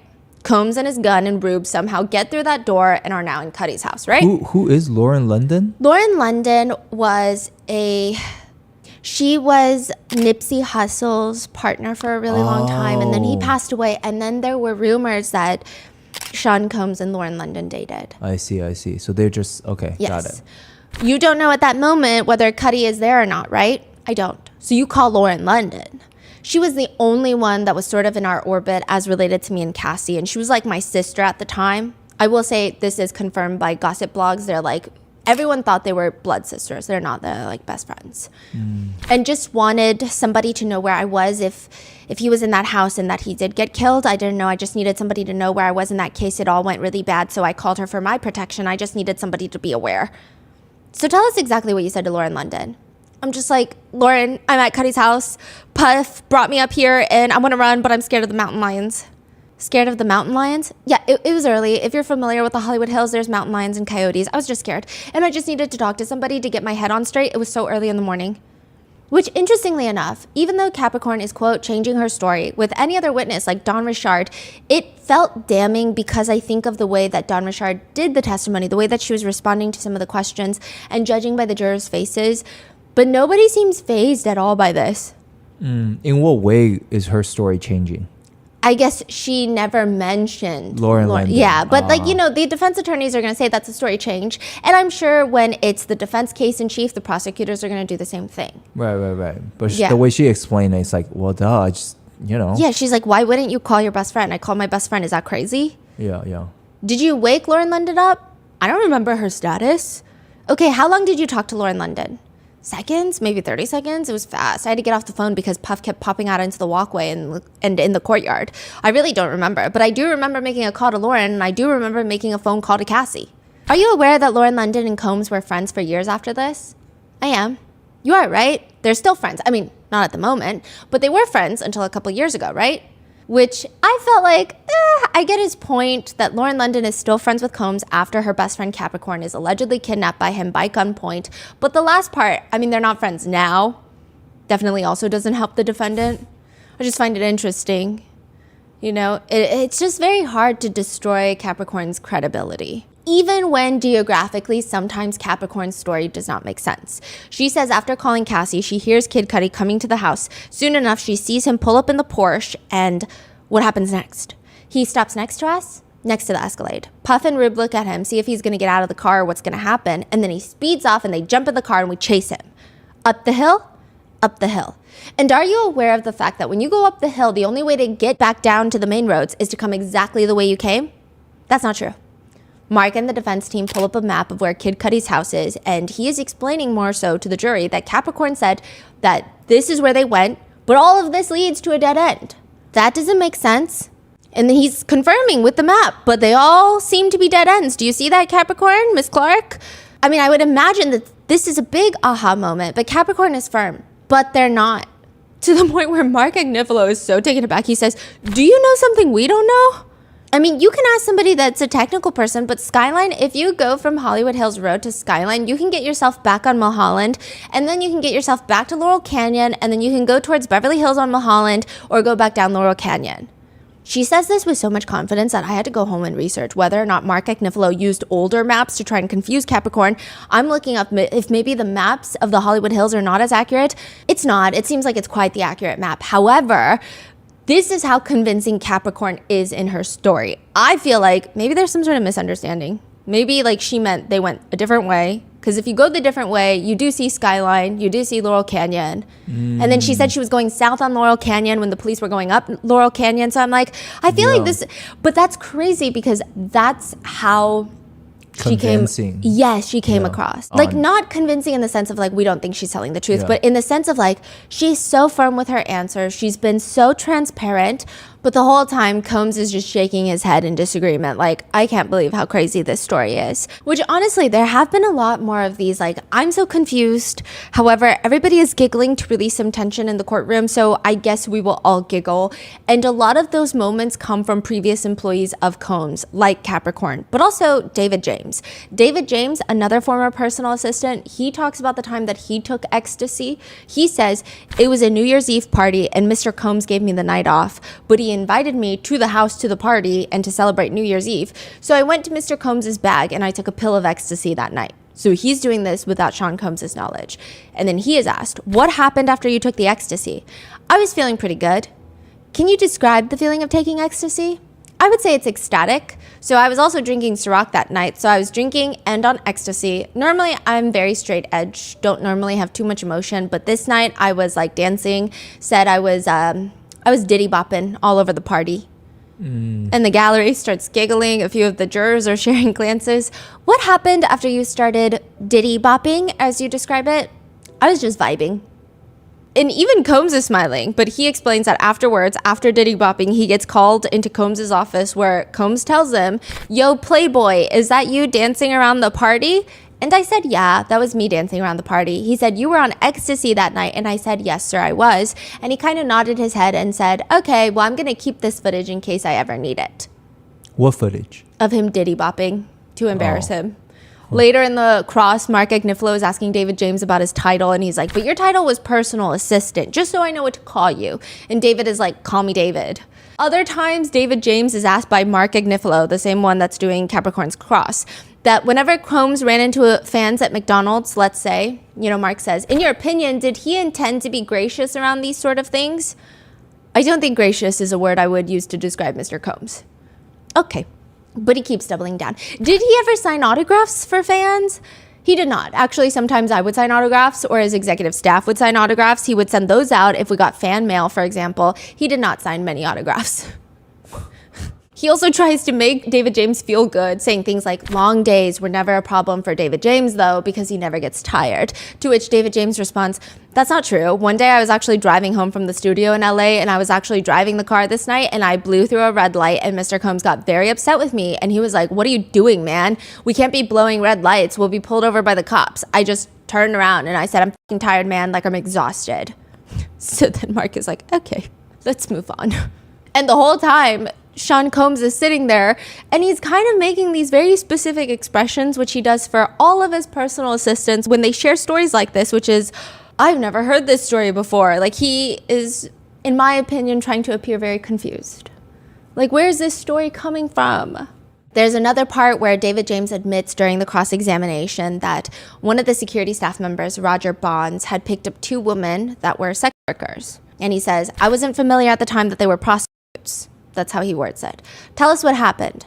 Roger Bonds and I went out to eat. We went out to have drinks one night. We were off. We went to the hotel lobby. We met two women, and we brought these two women back to Mr. Combs' residence. Combs was not there at the time. He was at a hotel. Did you ask anyone if you could bring these women back to the house? I mean, Roger Bonds, it was his idea to do it. Okay, Roger Bonds made you do it. It was often that security detail would actually invite women over to the house without Mr. Combs' knowledge. And it turns out that these weren't just women. They were what? Well, after we had intercourse, they asked me for $200. I was very surprised. I was like, what do you mean? And I called Bonds and I said, why is this woman asking me for money? I had no idea she was, a person to ask for money after that. And I was against paying her. So I told Bonds, I don't want to pay her for this. I don't understand. Why? He said, you better pay her because we don't want any problems here at the house. So pay her. And you paid her? I did. And then she wanted to take a shower. So I asked her to pay me $200 to take a shower. How did that turn out? I got my money back. You got your money back. Congratulations. And everyone in the courtroom is giggling because we don't really know what else to do. Even Sean Combs is glancing around to check, like, am I allowed to giggle? And he, like, glances around and then he gets a little chuckles in. I will say, though, to offset these lighter moments, there is this odd feeling that whenever a former personal assistant talks about Sean Combs, and I say this so that you understand the vibe, a lot of them sound like they were in a cult. They will get so emotional talking about the trauma of working for Combs. They will be so firm in their insistence on seeing violence amongst themselves or with Cassie and others, like whether they are receiving the violence or whether Sean Combs is putting that violence on Cassie. But the second they're asked to talk about Sean Combs as a boss, it gets strange. George Kaplan is another assistant who was subpoenaed by the government to testify, and I feel like most of his testimony helped the defense. He does state that some parts of his job were hard. It was my first week on the job. He asked me to go to Whole Foods and get a BPA gallon water bottle, and they didn't have it, like a BPA free gallon water bottle. And I didn't want to be coming back late, so I got 2 half-gallon water bottles to make up the whole gallon, and that was insufficient. How did Mr. Combs respond when you brought him 2 half-gallon water bottles instead of 1 gallon water bottle? He was angry. He told me that I did not bring him what he asked for. Meanwhile, when he talks to Mark, the entire cross is just making Sean Combs looks good. He says everything that Mr. Combs did and does, diversity is a very important part of it, especially for the African American people. When you work with him, Mr. Combs, part of the job, no matter if you're close to him or not, he has an extremely infectious vibration. I mean, you are around him and you feel his excitement, you feel what he feels, and he's very adept at projecting that. I have never worked harder in my life. Mark Agnifilo asks George Kaplan, you've never worked harder in your life. And they always say, don't ask a question you don't know the answer to, but here I go. Looking back at it, was that a good thing or a bad thing? I can't answer that question. It's proven to be one of the most complicated pieces of my life. Is he the one that had a immunity? Yes. Immunity before he started talking, yes. Right? Although nothing he said was particularly crazy. There was some drug conversation of purchasing drugs. He says it was sad when he would get yelled at by Sean Combs because, quote, I'm a young man and this is a God among men talking to me. Wow. But he also says he didn't just push me to my deepest depth. He introduced me to depths that I did not know that I had. It helped me not only professionally, but that piece helped me grow up as a man. He also mentions that the entire company gets paid time off on Biggie's birthday because it's a holiday. He says that he still reaches out to Sean Combs for his birthdays, and he says, I invited him to my wedding. I did not hear back. And again, it's like that moment of like, wow, these people are talking about how they gave up everything for Sean Combs. And he can't even message you back. And I told him that I had a baby. And yet you still sit here today on the witness stand of his trial and you have respect for him? Yeah, I'd say that it's a complicated relationship at this point. I think I have lots of complicated relationships in my life. And I think this perhaps falls in that bucket. So it sounds like, Sean Combs is this like very high status person. And it's not like Sean Combs like necessarily kind to them or very nice to them. Like he pushes them to their maximum, but still he's this very influential person that, did a number on their, it's not because Sean is like nice to them in any way, right? I don't think so. Correct? Is that the feeling from him? Yeah. Like he never say that Sean was like, cares about him or anything like that. But I think this is the feeling that most people would have working for someone like Sean Combs. I think it's just a natural human thing. When you work for someone that is at such a high level and they might be so cutthroat, you almost rationalize it in your head as this is what it takes to be great. And then once they do compliment you or they say one nice thing about you, you feel so validated because it's like it's not a random person saying this to you. This is one of the more powerful people in the industry. This is like it feels really real. I wonder if this is just a normal thing that happens. And you didn't want to come here today. I desperately did not want to come here today because you have nothing against Sean Combs, right? Correct. Now, same with Capricorn. During her cross, she's shown an email between her and the head of HR where she's just like wiping tears and she's talking about how she got fired. And even though she had so much trauma from her job, she's so sad about getting fired. Now, after her termination, she does get hired by Chris Lighty to be 50 Cent's day-to-day manager. But right before her first... she worked for 50 Cent? No, because right before her very first day at work, Chris Lighty ends up passing away. So I think Chris Lighty works for 50 Cent. Yes, and Chris Lighty hired her, but then Chris Lighty passed away. I think it's probably a whole new team that takes over the management of 50. So she didn't get the job. No. Then another email is brought into evidence, then a text thread between Capricorn and Combs, and it reads with Capricorn asking, "Are you okay? Is your mom okay? Hope all is well, XX." Sean responds, "Yes, we're great. How are you? Hopefully you'll forgive me soon. It's been long enough. I feel like you forgave everyone but me. Anyways, be well, XX." She's like sobbing while Mark Agnifilo is reading this out loud. Then another email chain from Capricorn to Sean Combs where she writes to him, "Hope you're well. Your grace period to be mad at me has long exceeded the agreed upon time, man. LOL." Mark has her read out the second paragraph and she's just crying nonstop. "My hope for this year is for you to make good on your promise to get other things and actually be my friend again. Hopefully retrospect has taught you that I just minded my own business and grown people did what they wanted to. She was clearly never my real friend because she didn't clarify that to you. So many of your other so-called friends knew things too and you still f with them. She just must have wanted me in particular gone." So she's talking about Cassie, she's talking about the Kid Cudi, and she's talking about how there are other people in Combs' life that have done worse and he's still friends with them. And she's upset. So much so that Mark is telling her, take your time, take your time. Take a second if you need. Take as much time as you need. Sorry. There's nothing to be sorry about. And she's explaining, "I felt, again, I told you this is just so complicated for me. I felt that I was somewhat of a protector for Puff. If you could get me away from him, he wouldn't have someone looking after his back that actually was looking out for him. So that email is me pleading like, dude, just let it go." And she starts sobbing. She apologizes again for being emotional. "That's all right. That's okay. Take all the time you need. There's no rush." And yeah, it's just sad. Diddy's just nodding. He has no reaction in the courtroom. And the judge is very sweet with Capricorn. He tells her, "Miss Clark, is it okay if we go on?" "I'm sorry." "Don't be sorry, please." Even Mark Agnifilo chimes in, "You're okay." Capricorn looks at the judge. "I apologize for my language today." The judge looks at her. "Do not apologize." "Mr. Agnifilo, when you're ready." "You ended up coming back and working with him again, right?" "Yes." "From your perspective, he heard you." I don't think that was the case. I think that he did what Cassie wanted and Cassie wanted me back."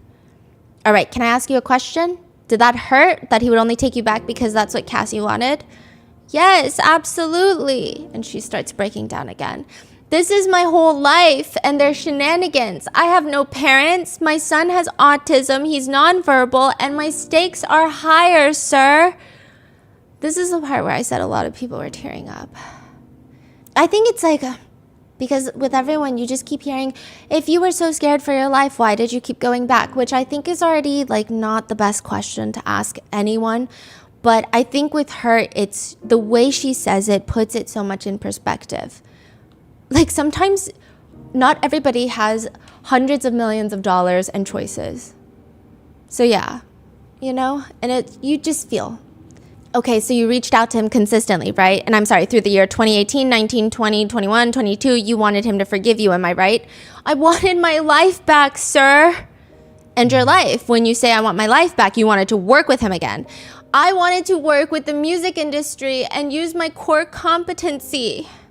During the redirect, Capricorn mentions that part of her settlement agreement was that Combs would give her a positive recommendation to get a job, which he doesn't even do that. "How long were you looking for work?" "I was looking for work until I pretty much got pregnant." "In what year was that?" 2015.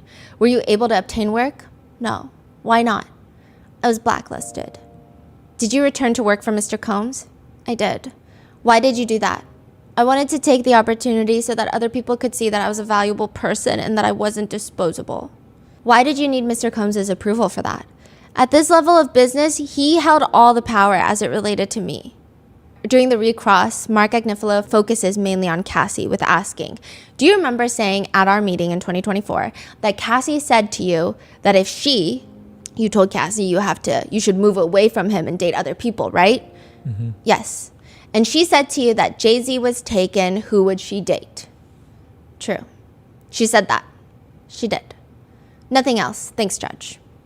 And that is the end of Capricorn's entire testimony. It's very interesting because prior to this, I felt like I was living in two worlds. So I would go into the courtroom, and I know that the jurors are not supposed to be making faces or like nodding their heads, but you can kind of get vibes. And I felt like even throughout Cassie's testimony, there was a disconnect and what felt like a very big difference between the energy inside the courtroom versus the online sentiment of her testimony. I felt like a lot of the jurors were, some of them looked to me not perceiving Cassie's testimony well. And you're kind of like frustrated a lot of time when you come home. You're like, man, why is it not? Yeah, because it's like when you actually take a second to think about it, and maybe the jurors go home and they take a second to think about it. When you think about it, there's so many reasons why certain things unfolded the way they did. But when you see some of the jurors' reactions, it's like it always felt like a lot of the case was not working really for the government. And then this is when things started going the opposite way. Like Capricorn Clark's testimony, I think it's really hard for jurors to A, not believe her, or B, not resonate with her. I think even if you have doubts about some parts of her story, I feel like it's so hard to not resonate with her emotions. I just didn't see a single person smirking or like looking like this is so, I don't believe you. Like it didn't look like that at all. So it's been this was a very noticeable shift. I think, you even see it online. I think with Cassie's testimony, maybe it's more complicated and everybody walks in with a bias already established. And people want to victim blame, people want to do these things. But with Capricorn, it's like, it seemed a little more clean cut and her emotions felt so real. What are your thoughts? Let me know in the comments, and we will be back to more regular episodes because we just had a lot to figure out and we figured it out. But be safe, and I will see you in the next one.